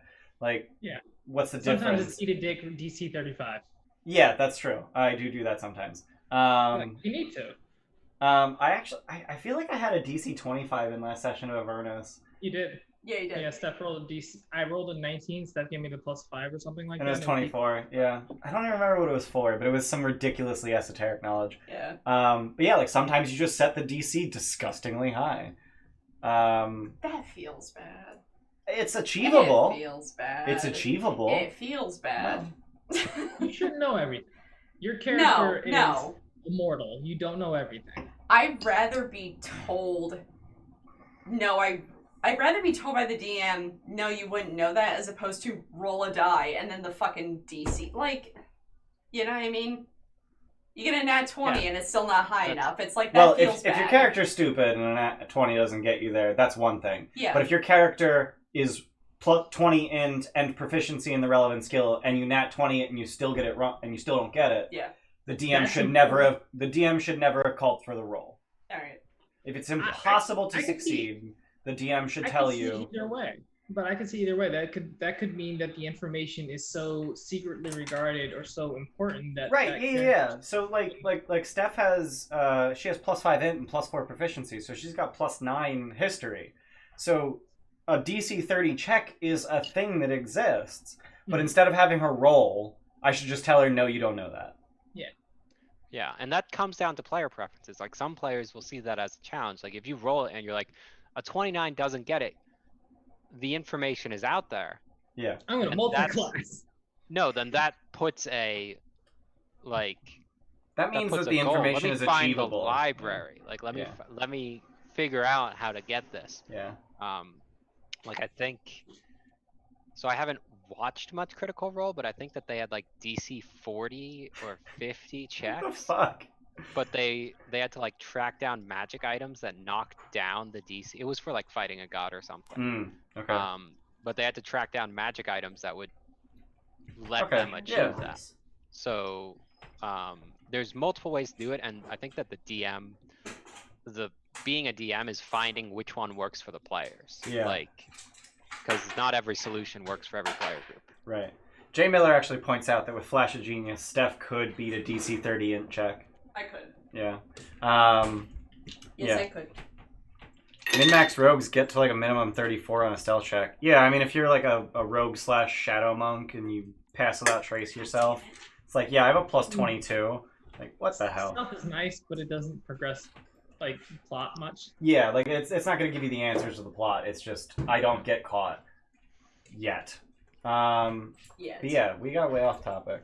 No, it's. I mean, that happens. We're talking about homebrew. It's gonna devolve into how do you deal with things that aren't handled by a module. I also don't. There's so many aspects. It would take us hours to go through New Zarilian. Hours and hours and hours. In its fullest capacity. Yeah, and that wouldn't be terribly interesting because nobody's seen it. No, nobody's seen it. It's Nobody not a has any published context. module. Yeah. No one knows what's going on. It's I kind barely of explained when Zara you talk Light. about homebrew for too long, and I'm totally fine with that. Totally fine with that. Did I have any more questions? I didn't have a lemon in there, so. That's fine. Okay. Oh, I like memorable moments. Players, what's your most memorable moment from the homebrew? From New Zarilian. From New Zarilian. I made a cleric. Shit, I don't even know mine. No, I think that for mine, it wasn't so much a moment as a feeling. Praetus got to fulfill his wish to expand the worship of Lathander. Like, his whole purpose as a character was to set the seeds and expand, and sow the expansion of goodness and et cetera, et cetera. Give people an opportunity for rebirth, which was a big part of freeing the refugees and giving them new opportunity. And then he started preaching every morning. Mm-hmm. Like that was a thing. While he was in town, he would hold a sermon, and he just Inspiring leader. He was that was it. He was an inspiring leader. So every morning he would do that, and everyone would get HP. Literally the only reason Oz attended morning sermon. I manipulated the players so much into listening to Praetus's bullshit because it gave them a statistical advantage. And I remember when Steph forwent it because we were fighting, and she was like, "I'm not going to his sermon." Yeah, I remember that. And she walked away, and I was just like, "This is juicy. I love this." Because. But then I kept doing it because one of the. Hakor was in prison, and you took his place. And I took over. I'm like, come listen about spirits, and I completely forwent the temp HP to spread the word of spirits. Yeah, I fucking love that. That was great. That was just that whole thing happening along the backdrop of the overarching plot was fucking fantastic. Love it. Goes back to your masquerading thing, making us have to listen to you, because he actually role-played those speeches. He did. He did. Said a rousing speech to us as players, and we had to listen to him. It's not like he did the entire sermon. So like, inspiring leader 10 says to 20 second thing. No, it's all the way over there. Right. No, like inspiring leader says you have to spend 10 minutes inspiring people. Chris would do like no more than a minute at a time. Yeah. But still, he would talk about like what the topic was today, and it was always different. Yeah. It was great. Favorite whatever. Favorite whatever. Favorite. So that's Chris. Whatever. Tim. Just what the fuck. Chris. Hi, I'm Tim. What? Tim asked a question, and I was about to call out that question. And shit. We still have it. I remember that. Luke, what's your favorite moment? There was an awesome moment where you guys. Was it my birthday? Might have been. We did something for your birthday or something. Ian took tea and then soaked a piece of paper and then made a piece of parchment for me, and then it was a whole big thing. I don't know if this is the first time that anybody in our group had a specific gift for them for their for some moment, but I don't know. It wasn't so much of a character moment, so I don't want to make it too much of a deal. But Oh, Luke got a soft spot. Oh, it's cute. It was really cool because it made me more. It made me realize that D&D wasn't just a game; it was more of a social interaction in a gathering of friends, and more than just being a power gamer or making a character and playing a character. It was about experiencing and growing as people with each other. But, you made characters sound so dirty. Character. Character. I think that that you took a lot of that from New Zarilian to Strahd. Like I think that Yeah. I was way more invested in your Strahd character than I was in your New Zarilian character. Same. And you like, had flaws. You had it was much more memorable. So I think that like that's the great thing about having a group of people who you're playing with and you're kind of growing socially and as friends is that you all get along. It becomes more fun the more you do it. Yeah, definitely. Steph, what was your favorite? While I get another beer. My favorite moment isn't a moment. It's that like sort of overarching theme. New Zarilian made me realize that I didn't have to play or be a well-liked thing to have fun. Up until that point, I played fucking healers, I played support characters, I played characters that didn't have anything that made them disliked or distrusted or... You know what I mean? Vaguely. Yeah. Yeah, you didn't want to be pushed away from the group at all, so you played a character who could never be pushed away from the group. Until New Zarilian. Yeah. Until New Zarilian, when you're like, I'm gonna do some bad stuff. But then then the groups, right. And then we were just like, yeah, this is like characters do bad stuff. They're still a part of the party, and you're like, oh. And then you realize the people that you're playing with, you don't have to make optimal choices, like not taking temp HP. You don't have to make optimal choices, and you can make decisions. And if you're playing with the right people, it's like, yeah, you'll go along with that. Because that's interesting. That's interesting for you. You can keep going with that. That's cool. Yeah. So what was my favorite? Yeah, what was... Oh, Tim actually had a question. Yeah, Tim had a question. I'm waiting until we finish this one. I think my favorite part of the campaign was the fact it wasn't even like a part of the campaign. It was the fact that we used the campaign to explore and solidify the cosmology of Zarilight. So things that came out of this campaign were the fact that when you kill a spirit, their personality remains but their power is destroyed. The fact that a dead spirit's personality exists outside of the fabric of the multiverse until it returns to existence. Yeah, that's And while existing outside the fabric of the multiverse, they exist as vestiges, which is a thing that was like in 3rd edition. And I just decided, yeah, that's a thing spirits do now. And then, you know, in the climax of the campaign, you guys changed the fabric of Zarilight. Mm-hmm. I mean, you did that over the course of the entire campaign, you know, with your interactions in Evanbrook. But at the very end of it, you founded the Order of the Sun and Moon. Oh yeah. Yeah. Oh my God, we didn't get into that at all. That was pretty. That was like the last session. Kind of like. Yeah, that was really fun though. I love that we had that lasting effect. Yeah. But yeah, that's another reason why I love this campaign is it felt like Ian's has a lot of experience at building plots from homebrewing things, so he was able to put that in here and then give us payoff for all of our in-character stuff and all of the overarching plot. Like it all felt like it built up and then it paid off, which is how you want a successful campaign to be, and that's what modules try to do. Right. But they're, you know, written by a team of people who don't always have the same ideas, and they always have to make them playable. They're not specifically aimed at specific people. Yeah. So it's Exactly. It's a lot harder to mass produce something as opposed to Right. running a homebrew with a small group of people. And I get that, but that's what makes it special. So Tim asked, what would I do differently? I don't know exactly who he was asking. In fact, I don't even. Oh yeah. Is what there would anything you would have changed in hindsight? Yeah.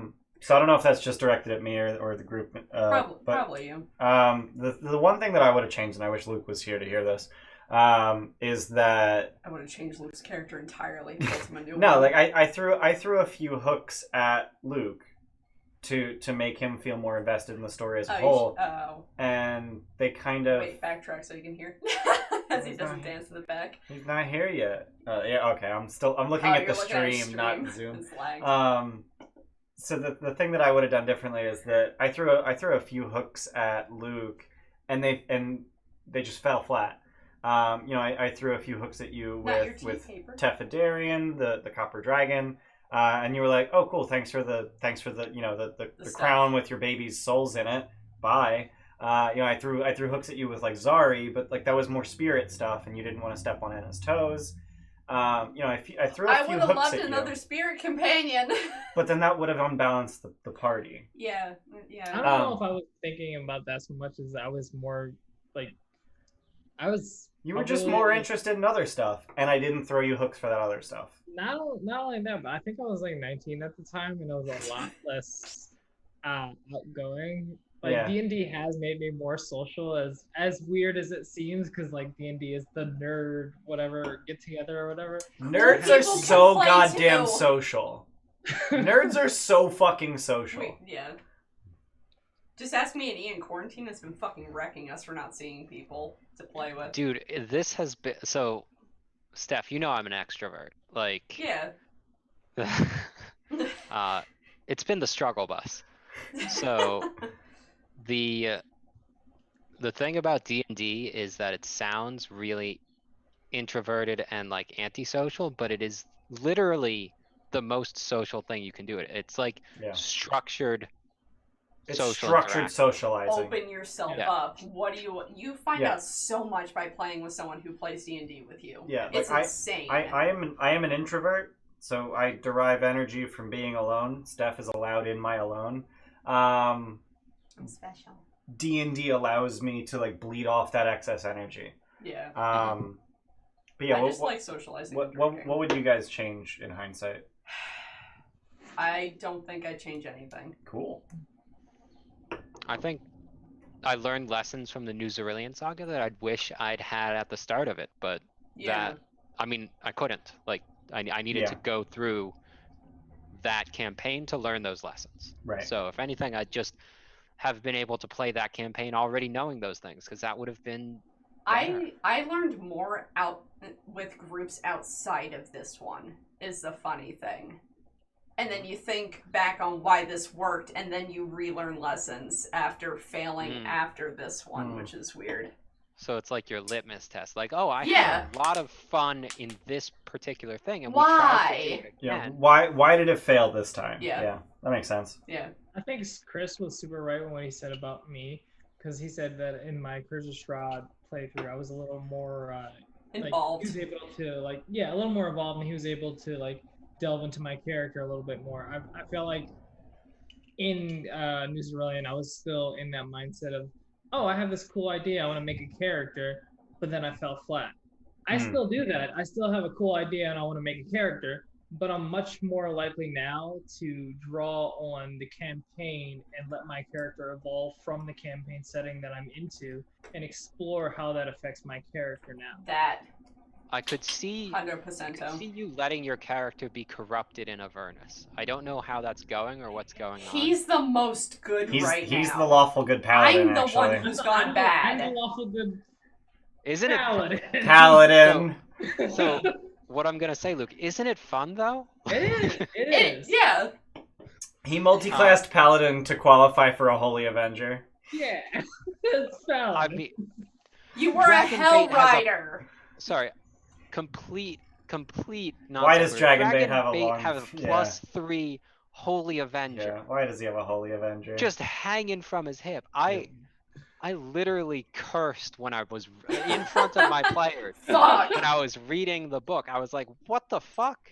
Because it's like, this is a companion to an NPC, and he has a more powerful magic item than any of you will ever see. To be fair, that same NPC that you're referring to has an artifact.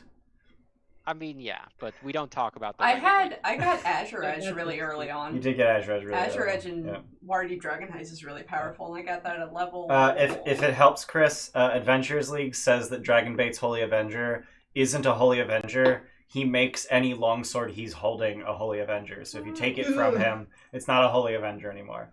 But that's what AL says, so it's 100% wrong. Dragon's Bait is the dinosaur, right? Yeah, he's the Sarial, the dinosaur guy. Steph has become addicted to making infernal bargains. Yes, I have! Little Ryan asks, would you do another campaign in that setting? Yes. Yes, I would. I'm working on the Fall of Kings. Coming to this channel soon. TM. There's a lot of things going on in this channel, so keep updated. So Ian's a little stretched thin, so no, maybe he's when not. he has a backseat. Do you know what I do on my days off? I fucking browse Reddit. We didn't have a stream yesterday. He's like, we gonna stream? And I'm like, we don't have anything to stream! There's only so much D&D you can do. As much as D&D is awesome, you don't want to burn yourself out. Tim, we actually briefly thought about having a monthly giveaway for a seat at our Would you virtual invite table. Your best friend, Tim? But we vetoed that for several reasons. So on the topic of burnout, I just want to throw out that I've recently stopped all D&D for like a month or 2 months because I was in or running 6 weekly D&D games. Wow. Jeez. So 6 of my 7 nights were D&D. I was running 3.5 of them because we had one night that swapped between me and another person every other week. And I sat down at a table and I was prepped for the wrong game. And I was like it wasn't like I hadn't done the prep. Wow. I was just mentally ready for a different setting, and I was just like, okay, I'm gonna check out for a bit, and just stepped out of all my games. Just was like, yeah, we'll come back later. And now I'm in like 2 and then 1 that's Ian's, and I like hard cap myself because I just start adding them. I just start being like, I can sit down on that one. Yeah, we can add some players here. Yeah, I don't mind, and just like it becomes a bunch of stuff. To be fair, Rick and Morty is like, fuck you, sit down and just curse a lot. The campaign. That's barely a game. It really is barely a game. And it's great. You should put some effort in. You fuckface! I drew that entire restaurant. I didn't have to do that, but I did it for like you. A week early too, didn't you? Luke, yeah, I did. There was a room in Rick and Morty that was it's Five an Nights extra, at Freddy's diner setting, and he drew the entire fucking room, and it was like, was it like 100 feet? It was like 50 by 50. Okay. And no, it was like I think it was 25. It was 25 by 25. He drew it. It was great. It was great fun. Check out our Sunday streams. They're amazing. There's a lot of cursing and drinking. Yeah. As long as you're playing with people and you're enjoying yourself, like it doesn't matter what setting you're playing in. You're playing D&D. Yeah.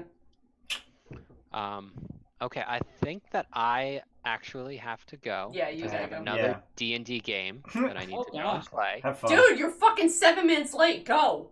Jesus. So I will catch y'all Alright. later. Alright, bye. Bye, guys. I'll see y'all on Sunday. Bye. Bye. Everyone do the white bitch. Bye. Bye. Why do you do that better than me? That pisses me off. All right. Do you have any more questions? Hold on. Or is this where we just end the stream without Chris? We can keep fucking talking if we want. Yeah. People can hang out. To be fair, Zarilian has the most to talk about because we can't just say, check out the module. Yeah. You know what I mean? I'm going to ask you a very black and white question, and I know it's not a black and white question, but it might. White. Jesus fucking Christ, Luke. Luke is black and white. I'm like a black and white cookie. Just a little Oreo baby. Do you like running Homebrew better than a module? No. Okay. Way more work. Is it because of the work? Oh no, like they're the same. They're like, the same. They're roughly the. I mean, in terms of effort, I would say that Consider homebrew. everything. No, Effort honestly. versus payoff. Right. There you go. Effort versus payoff. Is $40 for a book and the things you introduce equal to you creating a whole world? So okay, so let's real quick separate writing plot from building a world. Okay. I built Zarilight because I wanted to, not because I needed somewhere to put a plot. If I needed somewhere to put a plot, I would have just slapped the damn thing in the Forgotten Realms. Okay. Yeah. And the time you took to build the plot for New Zarilian, based on the work that you had already done, was about how long? I have no fucking clue. Okay. To be honest, I would say the main difference between prepping a homebrew and prepping a module for me is the support network. And that's a weird phrase, so let me qualify that. It's not. When I'm prepping Avernus, I'm on the Avernus Discord. I'm asking Tim, I'm asking Shadows, I'm asking Trinity, I'm asking Capepa. I'm asking prep with the DM on Mondays where you can get fucking feedback. Yeah. Join that shit. It's great. I ask for your feedback and help during all the prep sessions. Yeah. I ask so many people so many different questions. And when you're running a module, there are people who just know stuff about the thing you're running. So whenever I ask a question on... She knows it's great because I run it. I have faith in my husband. When I ask a question, all I have to say is, I'm using the Evan Tier Games Avernus' sandbox. This is where my players are. Go. Question. Oh. Yeah. And like that's all I have to say. I don't have to say I'm running a homebrew module. It's set in my homebrew world where spirits blah blah blah blah blah. You don't have to explain the entire I don't have to explain thing the entire fucking and plot. answer a million questions if Right. they ask them. All I have to ask is, guys, what happens if Gargouth gets freed? Dude, I'm really scared about that. Literally, no one answered that question. What the fuck? Help him! He needs your help. No, I already figured it out. Tim, did get you? in there. Yeah, no, I figured out what happens. Hey, everyone, get in here. Everyone, get in here. No, I figured Get in that here. one out on my own. No one answered that. I think I asked in the wrong channel. I asked an NPC help. Oh my god, I can look at that. Oh my god, you're never on Discord anyway. But the support network is built into a module. Yeah. You know, there's Discords, there's subreddits, there's, I'm sure, the fucking D&D Beyond forums maybe help, I don't know. When it comes to homebrew, like, I literally, for a lot of New Zarilian, went to Mike. I was just like, Mike, like, here's where I'm at, what do you think? Oh, go into that, because I don't think... Thank you. Thank you for that segue. So currently on... No, not anymore. Just prior to this, on screen, it said Ian/Mike as Hakor. So for the first half of the module, I ran Hakor totally, like, it was just me. And, he was the villain. I ran him.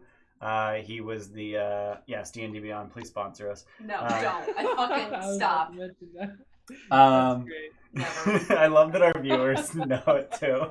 Hakor was the villain, and I ran him. Like, I knew all of his motives and blah blah blah, etc. And then the players found him out, and they threw him in prison. And then they left town to go do stuff. Because fuck that guy. And I was like, he's a druid. He could turn into a spider and just leave if he wanted to. He could just earthbend his way out.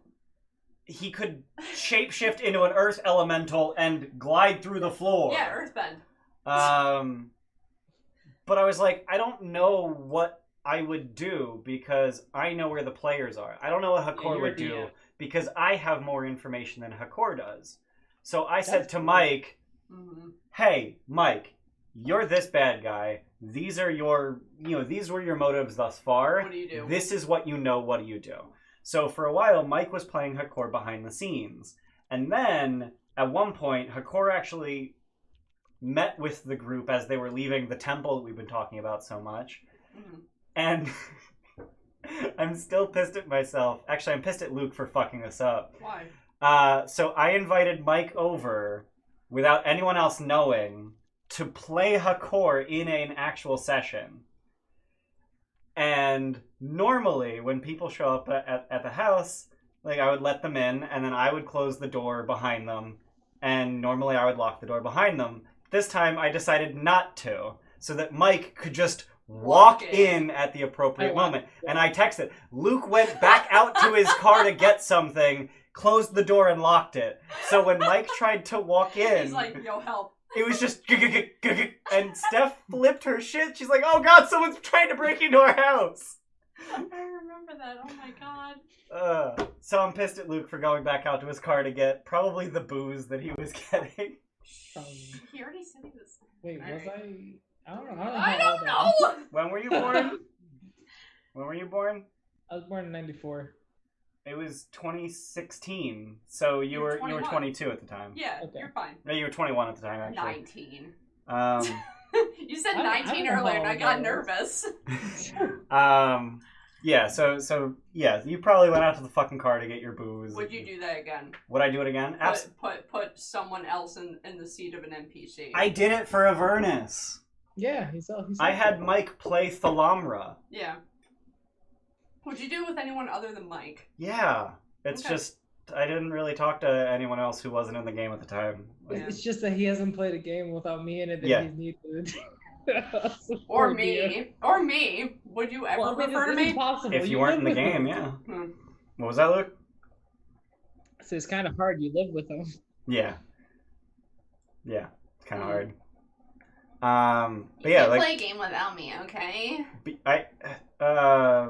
I think Rick and Morty is literally the first game I've DM'd that didn't have Luke in it ever since meeting Luke. Other than the store game. That one doesn't really count because I also ran TOA with Luke. Oh my god! You're cheating on me! You fucking asshole! I gotta pee. I'm not taking this shit. You cheated on me!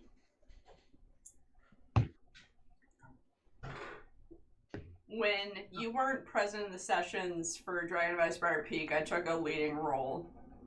And for Rick and Morty, I'm very much directing where we go. Because it's just like, no. I metagame the fuck out of something because I knew the players.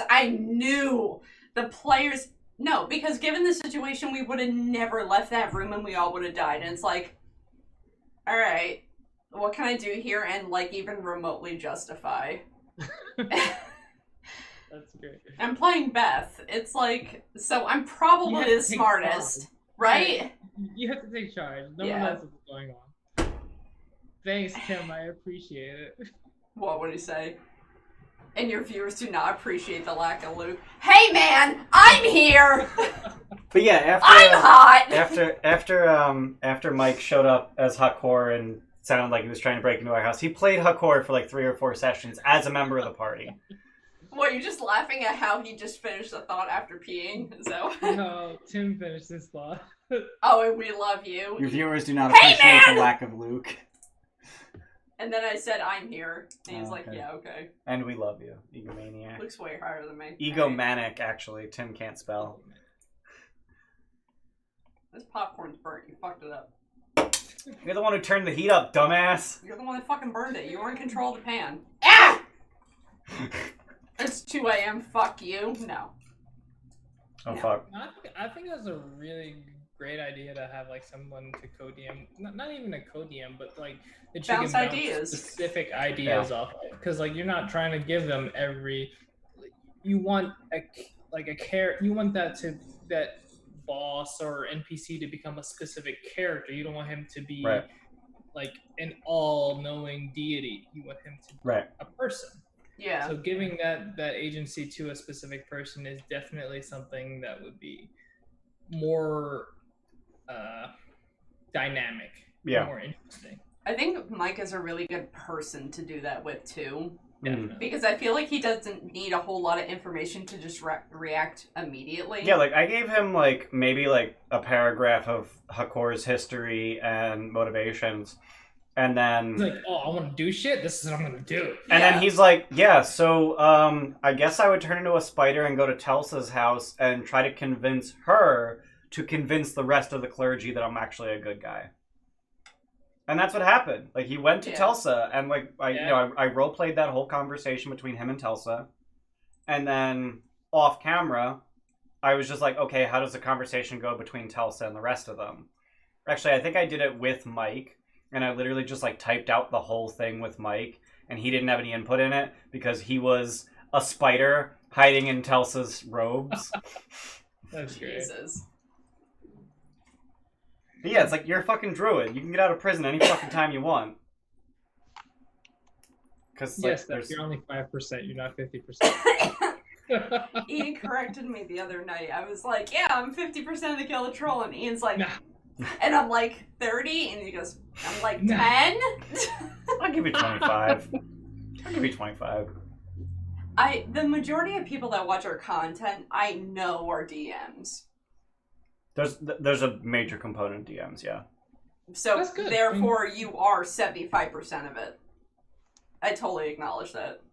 That's really cool. Tim says he did it with the Incubus and Elturel. I don't know what the fuck Incubus is in Elturel. Oh, no, one of the encounters I didn't run is an Incubus in Elturel. Okay. A player wanted their boyfriend to play for the night, so I gave him a one sheet and let him run that NPC. That's cool as That's hell. awesome. I love doing that. Yeah. Especially, like, that's even cooler when the person doesn't have a stake. Oh, yeah, that's the Incubus Yeah. pretending to be a blacksmith. Yeah, no, when they don't have stake, that's what you want. Right. Yeah. Yeah, Because absolutely. they're all about the information that you gave them. Yeah. Oh. I love, Yeah. like, special guest players in D&D. I would love to use that technique more often. You need a constant You- outside person. That doesn't No, you necessarily... need like a bunch of friends who are willing to play D&D, but happy to not occasionally happy. They're happy to play D&D, but not as a campaign. Yeah, it's. Tim says, "Well, hi." What for? What? For him to be a special guest, I'm guessing. We might use you. Wow, that sounds bad. That sounds dirty as hell. I mean, all the sexual comments he's throwing around, like, all right, Yeah. we'll entertain it. I think Luke did choose his words carefully. Read into it. I think actually putting someone random in the shoes of an NPC actually works a lot better online. Yes. Which I mean, is kind of neat. number one, you can do it from anywhere in the world. They don't have to live near you. Right. So it's that person you're not playing with consistently in a campaign that can just fill in a spot. Yeah. Plus, it gets to get a different perspective. Not saying that geography is the main differentiator, but there's a lot of different experiences that can add some like differences to the character. Mm-hmm. I have more questions, but at this point they kind of feel forced. Ask questions. No, just throw them out there. If we've gone over them already, we will go through them, and if we haven't answered them, we'll Don't you have to work tomorrow? I do. I have work almost every day, so I don't care. I don't give a damn. As a DM, Yeah. does Luke, I think this one's for you. what? All right. All right, I'm He ready. DM'd once. Yeah, Twice. I I did covered once. for you when you were pissed drunk. Oh, that's a really funny session. Go and watch that. I don't know what it is, but Luke Stormlord's DMs Wrath, and Ian's drunk as Episode fuck, and it's 2, I great. want to say. Check it out on YouTube. At one point, you just grab Luke's biceps and go, dude! It's so big! I don't remember that. Oh, I do. There's a fucking clip of it somewhere. Yeah, I got really drunk. That was, yeah. As a DM. And as a player, too. So, What's the question? and I feel like this dynamic is a lot between me and you. I constantly ask you questions that I ask knowing that you don't have the answer to. Okay. Because I like... Watching me squirm? No. What's the question? Are you ever pissed off by that? No. But, so, if I ask you a question that you're not prepared for, I'll make up an answer.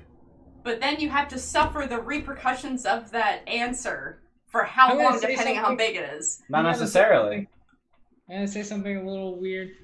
Ian is insanely smart. He's like one of the smartest people I've ever Fuck! met. Oh! But 3 butts. he has said it himself, and I agree with him. he is better at adapting information than he is creating his own. So asking him questions only can help him. Yep. And no one is perfect at everything, so that's fine. Like, as a DM, adapting information into a specific setting which fits your players is way more intricate than coming up with some bullshit that doesn't fit your setting or your players or anything like that. So that's, as long as you can keep your DM engaged and your DM can keep you engaged, I feel like that's a great thing. And I know the question wasn't for me, but I'm gonna go pee. I think he's a little tipsy at this point. That's fine. Too much crack. We bought But that yeah, crack. no. At no point do I get upset at asking like leading questions that I don't have the answer That's for. one of my most intimidating things. Why you're afraid of DMing? Yeah, I don't know how to answer things off the cuff that I'm not prepared to deal with later. So here's the thing: I don't have to be prepared to deal with it later because I know that between sessions I can say I made a bad call. Here's what happens. I mean, like, story-wise, not necessarily mechanics. I mean, if you don't know your story well enough to improvise the details of the story, that's a problem. But, on the other hand, if you know, like, let's say you know your story really, really well, and your players still manage to ask a question and you're like, I don't fucking know. Make shit up. It doesn't matter. It really doesn't, because you know what? Yeah. The worst thing that can happen is you write yourself into a corner. And you know what happens? You know what happens when you write yourself into a corner? You get embarrassed and then you the die. campaign ends. Yeah. If you write yourself into a corner and there's literally nowhere to go, that's the end of the campaign. Yeah, you need new ideas. That's the worst thing that can happen. It's a pretty bad thing. So you need new ideas, and then you need to start over. Oh no. That's a lot of prep work. It gives more time for exploration of new ideas. I'm like, but the best case scenario is that instead of putting up walls with the answer, you open doors. The player opens a door you didn't know existed. And there's this whole new area for you to explore in the story. It's a Frozen song. Shut the hell up. Love is an open door. That's it. Shut the hell up. Sorry.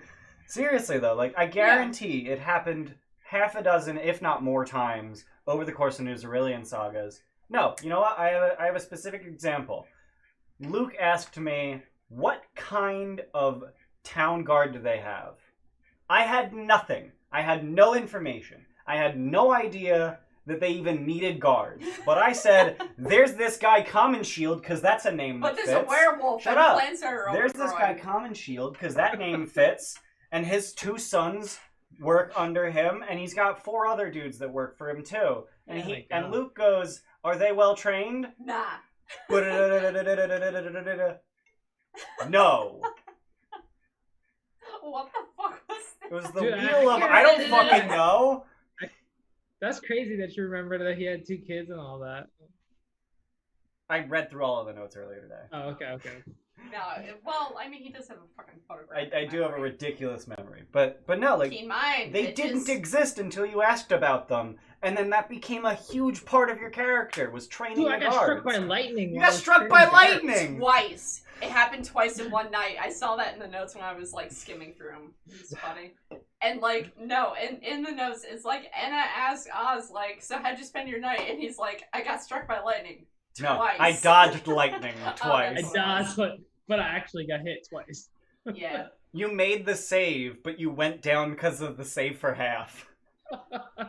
What's the worst idea you ever had in a campaign? Ask Luna Raya. Worst? This campaign? Mm-hmm. He said any campaign, but if you No, he said in that campaign. in that campaign. Oh, okay. Yeah. Worst idea I had in New Zarilian Sagas? The World Scar. That was an idea that went nowhere. I can see The tree thing? Yeah. It was big and it was introduced a little late, is all I could say. I wouldn't say it was a bad idea if it was introduced a little more. Well, the early. problem was that it didn't relate to the plot at all. Like, it had nothing to do with What's the anything. World Scar briefly? So So he has context. So I just invented the idea. I didn't invent the idea. I decided that Zarlight has world trees. I don't know what the fuck they are. I don't know how they fit into the cosmology. I just stole them from World of Warcraft. I was like, yeah, world trees. They're just big ass. Darksiders, did you know that? Okay. Oh yeah. I just decided that it had world trees, and then I also had this really cool idea for literally like an inverted mountain, and like it like instead of a mountain that goes up, it was a mountain that goes down into the ground. But then as you guys kept getting closer to it, I failed to describe it well. And then when you got right up next to it, I was the way I described it. You guys were like, "Oh, so it's like an inside-out tree." I was like, "No, it's an upside-down tree." Sure. We called it the upside-down tree. Yeah, and I was just like, "Sure." And then I just bullshitted that it was a corrupted world tree that grew backwards, it meant nothing. It felt like a separate dungeon crawl. Yeah, I mean that's essentially what it was. But like that, it meant nothing. It was worthless. It didn't add to the story at all. It was just like. I remember we kept trying to get Jim to come with us because we weren't sure what was in there. We were trying to get Jim to set up permanent teleportation circles over. So we were trying to do, I think. Yeah, because it was really Sometimes far we away. finish each other's dice rolls. Oh, because I made a Frozen reference. Love is an open door. That's the song. Lore is an open door. Lore is an open door. I don't know if that was a typo or if Tim was making a pun. No, he punned.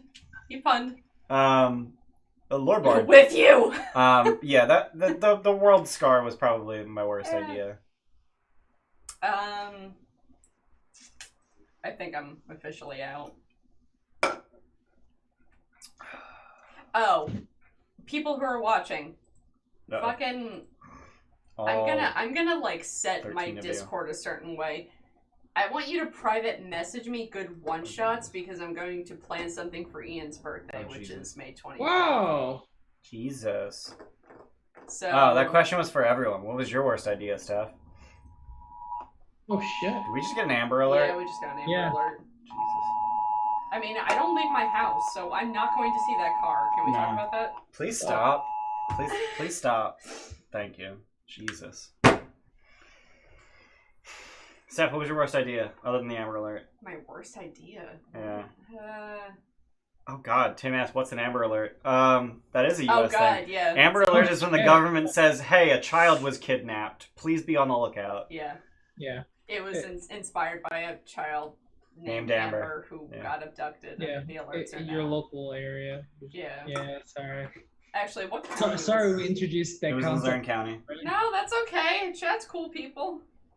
Yeah, but like, if you don't have to know what that concept is, it's better that you live a life where that concept doesn't have to exist. What's funny is Shadow's Assassin, who's constantly in Discord chat, his mom is a nurse in the UK, and he constantly is throwing terms at me that I don't know. He said something earlier. Yeah, he said something earlier. A&E. I'm like, what the fuck is that? And he said accident and emergency. And I'm like, oh, it's like the ER here. Yeah. I don't know. Oh, okay, I know what that is. Yeah. But you use a different word. But it's a very specific subset of it. It's specifically trauma. So I'm guessing they have maybe more of a broad concept of urgent care where you don't need an ER to do both. I don't know. I thought that was cool. But it's like, I don't fucking know acronyms and country differences. Fuck. I don't have a worse whatever. Okay, what's something that you regret hindsight now? That going through all the campaigns you've ever played, all the campaigns. We're talking about New Zarilian. No. But what would you have done differently in New Zarilian now that you've gone through all these campaigns and experienced all this and grown as a player? What do you think that you would have done differently? Would you have played Enna differently today than you would have 3, 4, 5 years ago, 4 years ago, whatever it was then? I don't think I would have. No? Okay. Honestly. Nice. It was a very solid concept that was easy to stick to. And I don't think the way I played it adversely influenced anything outside of that. I believe in spirits. I am set on that. My fucking belief is unwavering. That's, that's solid. And I played that. How about you, Luke? You played a paladin as a warlock. Shut the fuck up! No, there's nothing wrong with that. No, I know. No, we were shitting on paladins earlier. It's dirty. Why? What would you have? Oh my god, I'm having a hard time. What it would have? The water. What was your worst The idea? water, it looks like water, it ain't. Vodka. Vodka. Vodka. Brought to you by Smirnoff. Not brought to you by Smirnoff. Please sponsor us. Brought to you by vodka. I would love nothing more. Can I just say I love that Luke's dragon is standing on chat? What? Yeah, it's fucking awesome. Wait, what? Lunariah brought it up earlier. He's like, "Oh, that dragon looks so happy to be ridden by you." Well, that was the retarded dragon, wasn't it? Oh, yeah, so can we talk about that briefly? There was a dragon, and it was protecting 3 spirits of its dead babies. No, just the corpses. The corpses of its dead babies. 3 dead babies. But the souls of said wormlings were trapped in a crown, and Oz took the crown. And then he had to pick one. Yeah, so there were 3 of them. One of them had no lower jaw. That was the special Big one. breath. No. It had it. I think its breath weapon was like 5, 6. recharge 4, 5, 6 instead of 5, 6. Yeah, I think it was 4. There was one with an extra front leg, so it had a claw bite instead of claw bite. Yep. And then the other one was the retarded one, which you had to control, but you got to control it. And Because you the picked other that 2 one. were independent. And you picked that one. And then we realized that based on the Fine Steed rules and then the mounted rules, like, you could have an independent mount. Because you had telepathic control. But, like, you could have an independent mount that you totally controlled because you had telepathic contact with your Fine Steed. Mm-hmm. So it was just like, yeah, I picked the breath weapon guy. So you just rode the breath weapon dragon. The what? And it was intelligent because of Fine Steed. I think Fine Right, Steed. yeah, Fine Steed sets a minimum intelligence.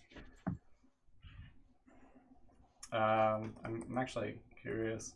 Oh, this camera's never going to focus on anything. Yeah.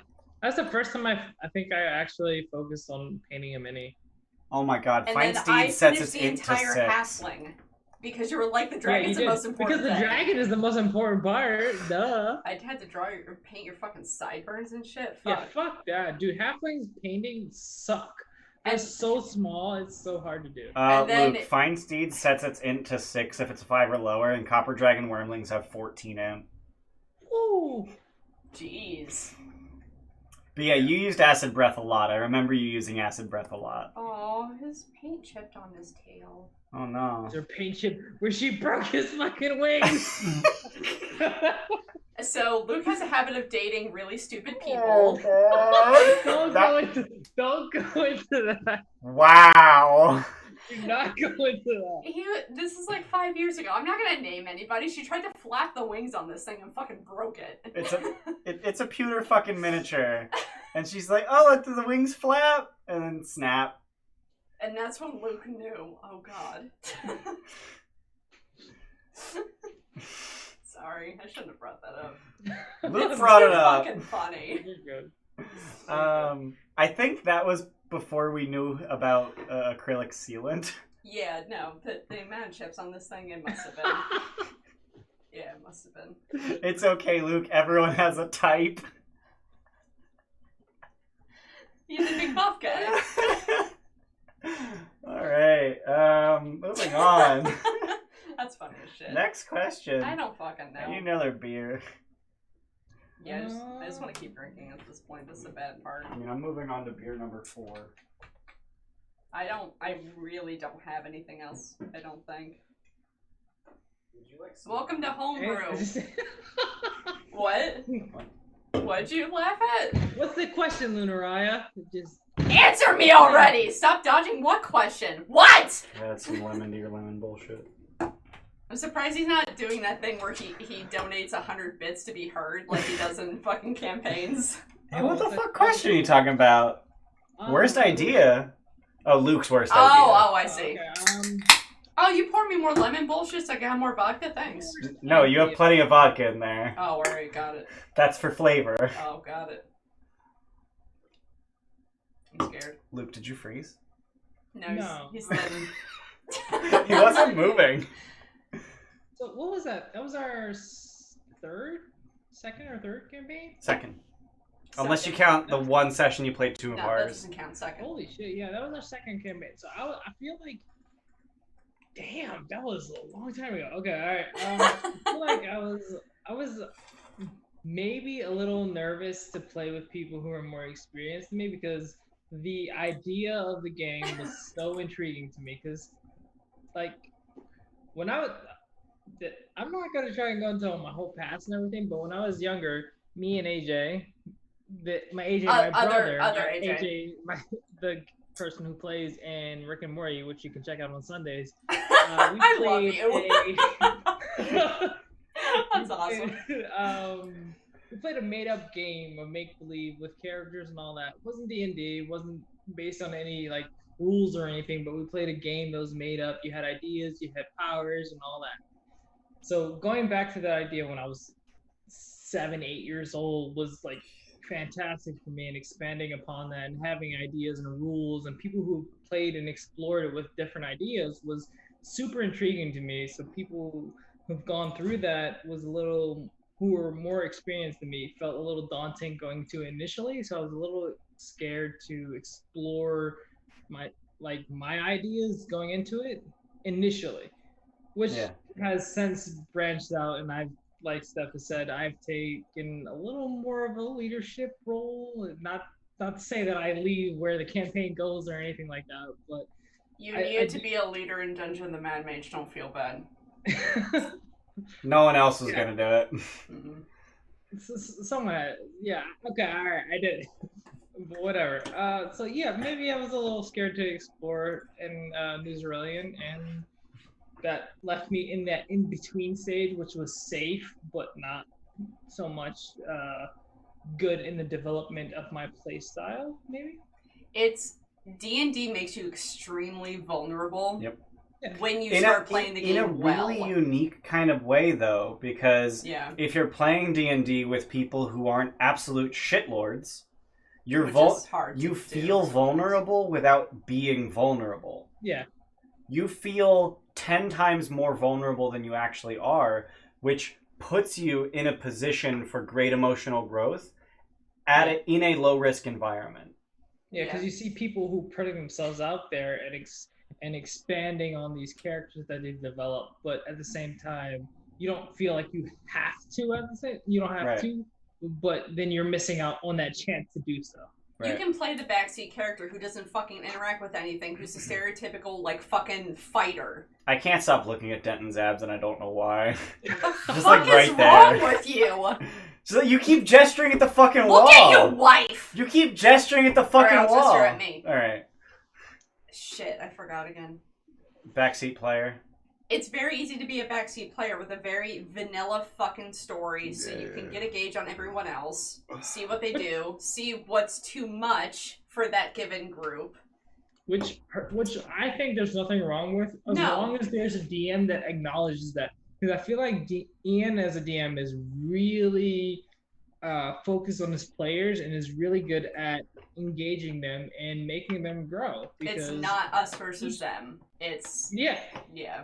Like he said, before he goes into a single character's action, he asks each other character what they are doing, which gives you, even if I just want to see what they're doing, or I want to pay attention to the wall or make sure nothing's moving or anything, it gives you that little time to think about what your character specifically is doing in that situation, and lets you grow and expand on how you are going to react to the situation.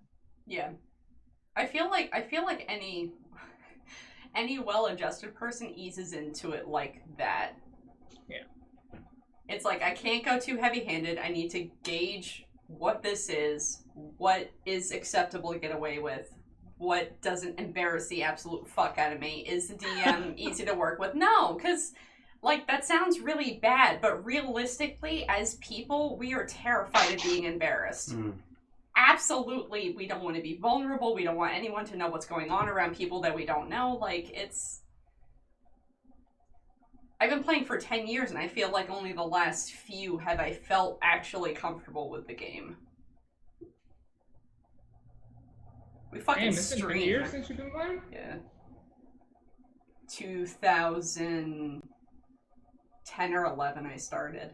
I guess it's been 5 years since 2015 when I came out.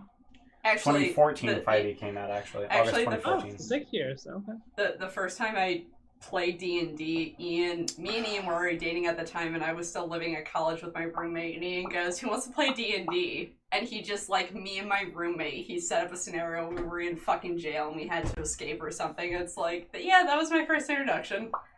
And then we didn't play again until I think we moved in together, which was 2011. 11. Yeah. Would I ever run a campaign where the characters are all some sort of were creature? No.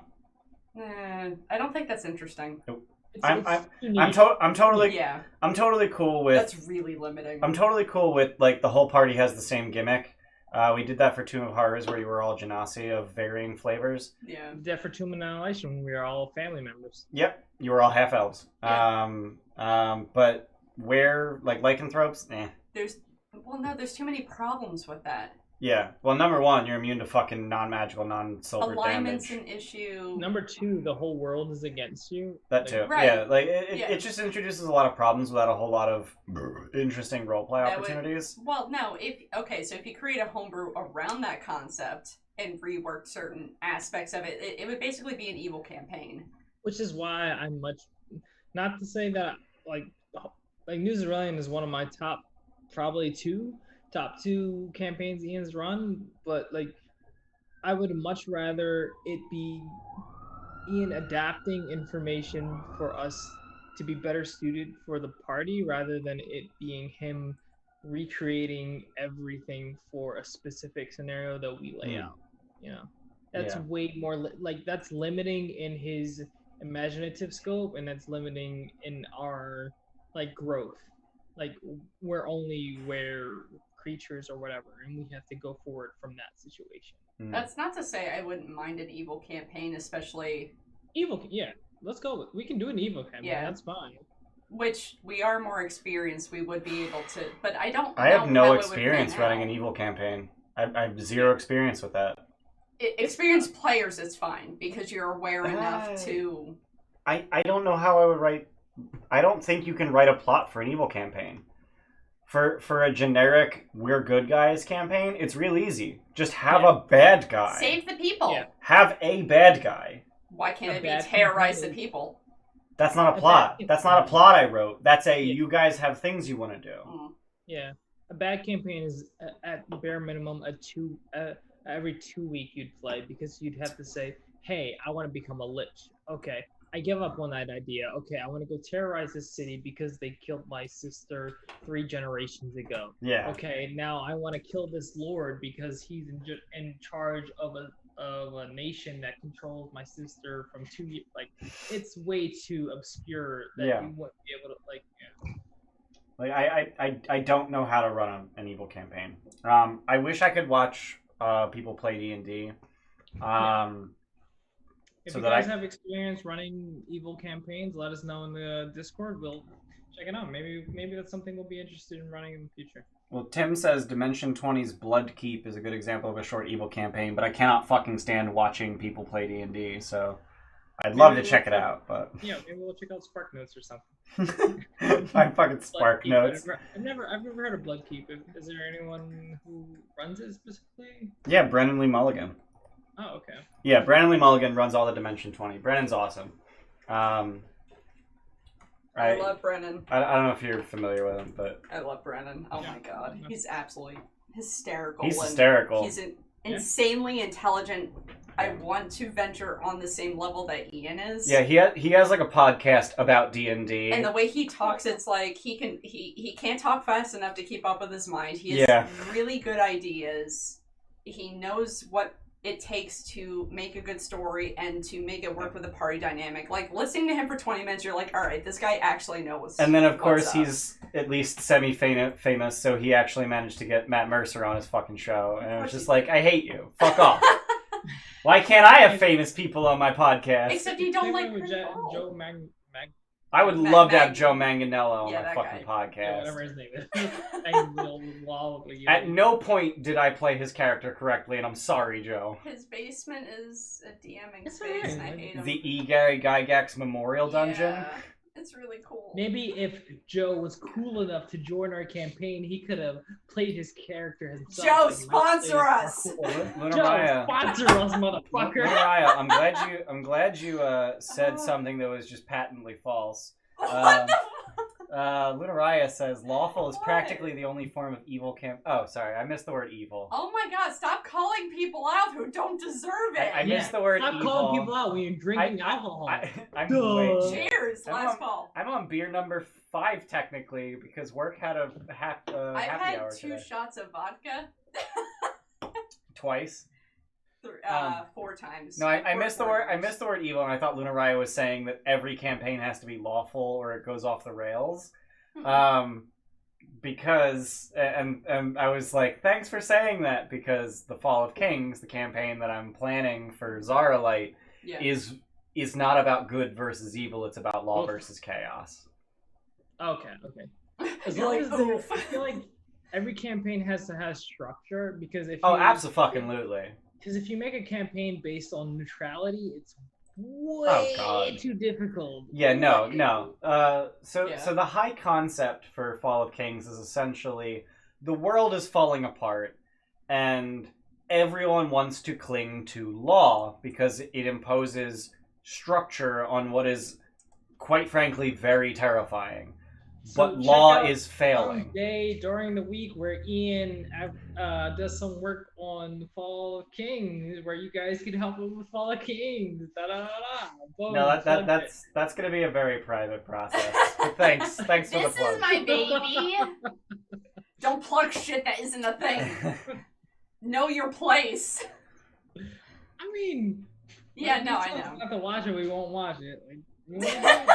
I'm Just saying. joking. I'm joking. I'm Yeah. just saying. I'm joking. Oh, Luke is Hey. broken. Press reset. Listen, I've been broken since birth. You can't reset this.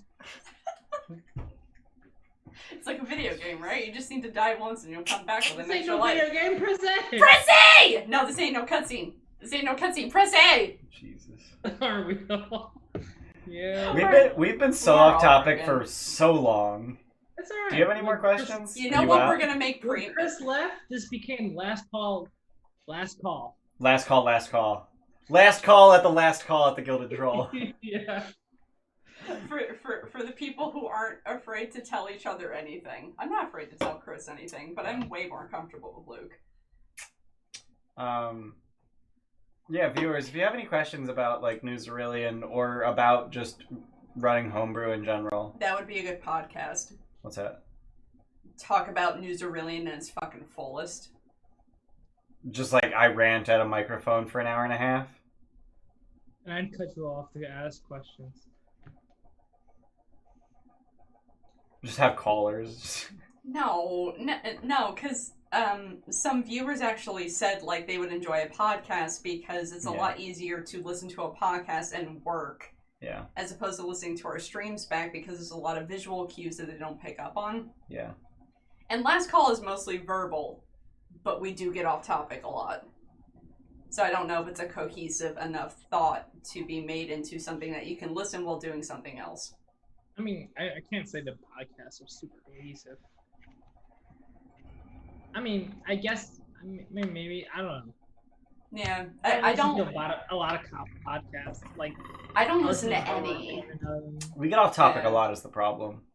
Just, like we. It's this last call. We're at a tavern. We're fucking talking. Yeah. Theme. No, I get that, but like for a podcast, like we would have to be way more focused and way more dedicated to the topic, and it's just like. We're That- a beer and pretzels sort of channel. Yeah, like that doesn't strike me as super fun. Lunariah asks, as a DM, what's the stupidest thing one of your players have done in character? Ooh. They stuck their hand in a sphere of annihilation, knowing full well what the fuck it was. No question. That was the store TOA group. Make a poll, Ian. Make a What poll. would, yeah. If we did Make a polls. podcast, what kind of information would you guys be interested in? I don't know. That's not a poll. we had Would asked. you be interested in a podcast? No, Would we did ask that on you Discord. be On the Discord channel, we were looking for new ideas, and that's how podcast came up. Podcast versus last call. Last call is a lot more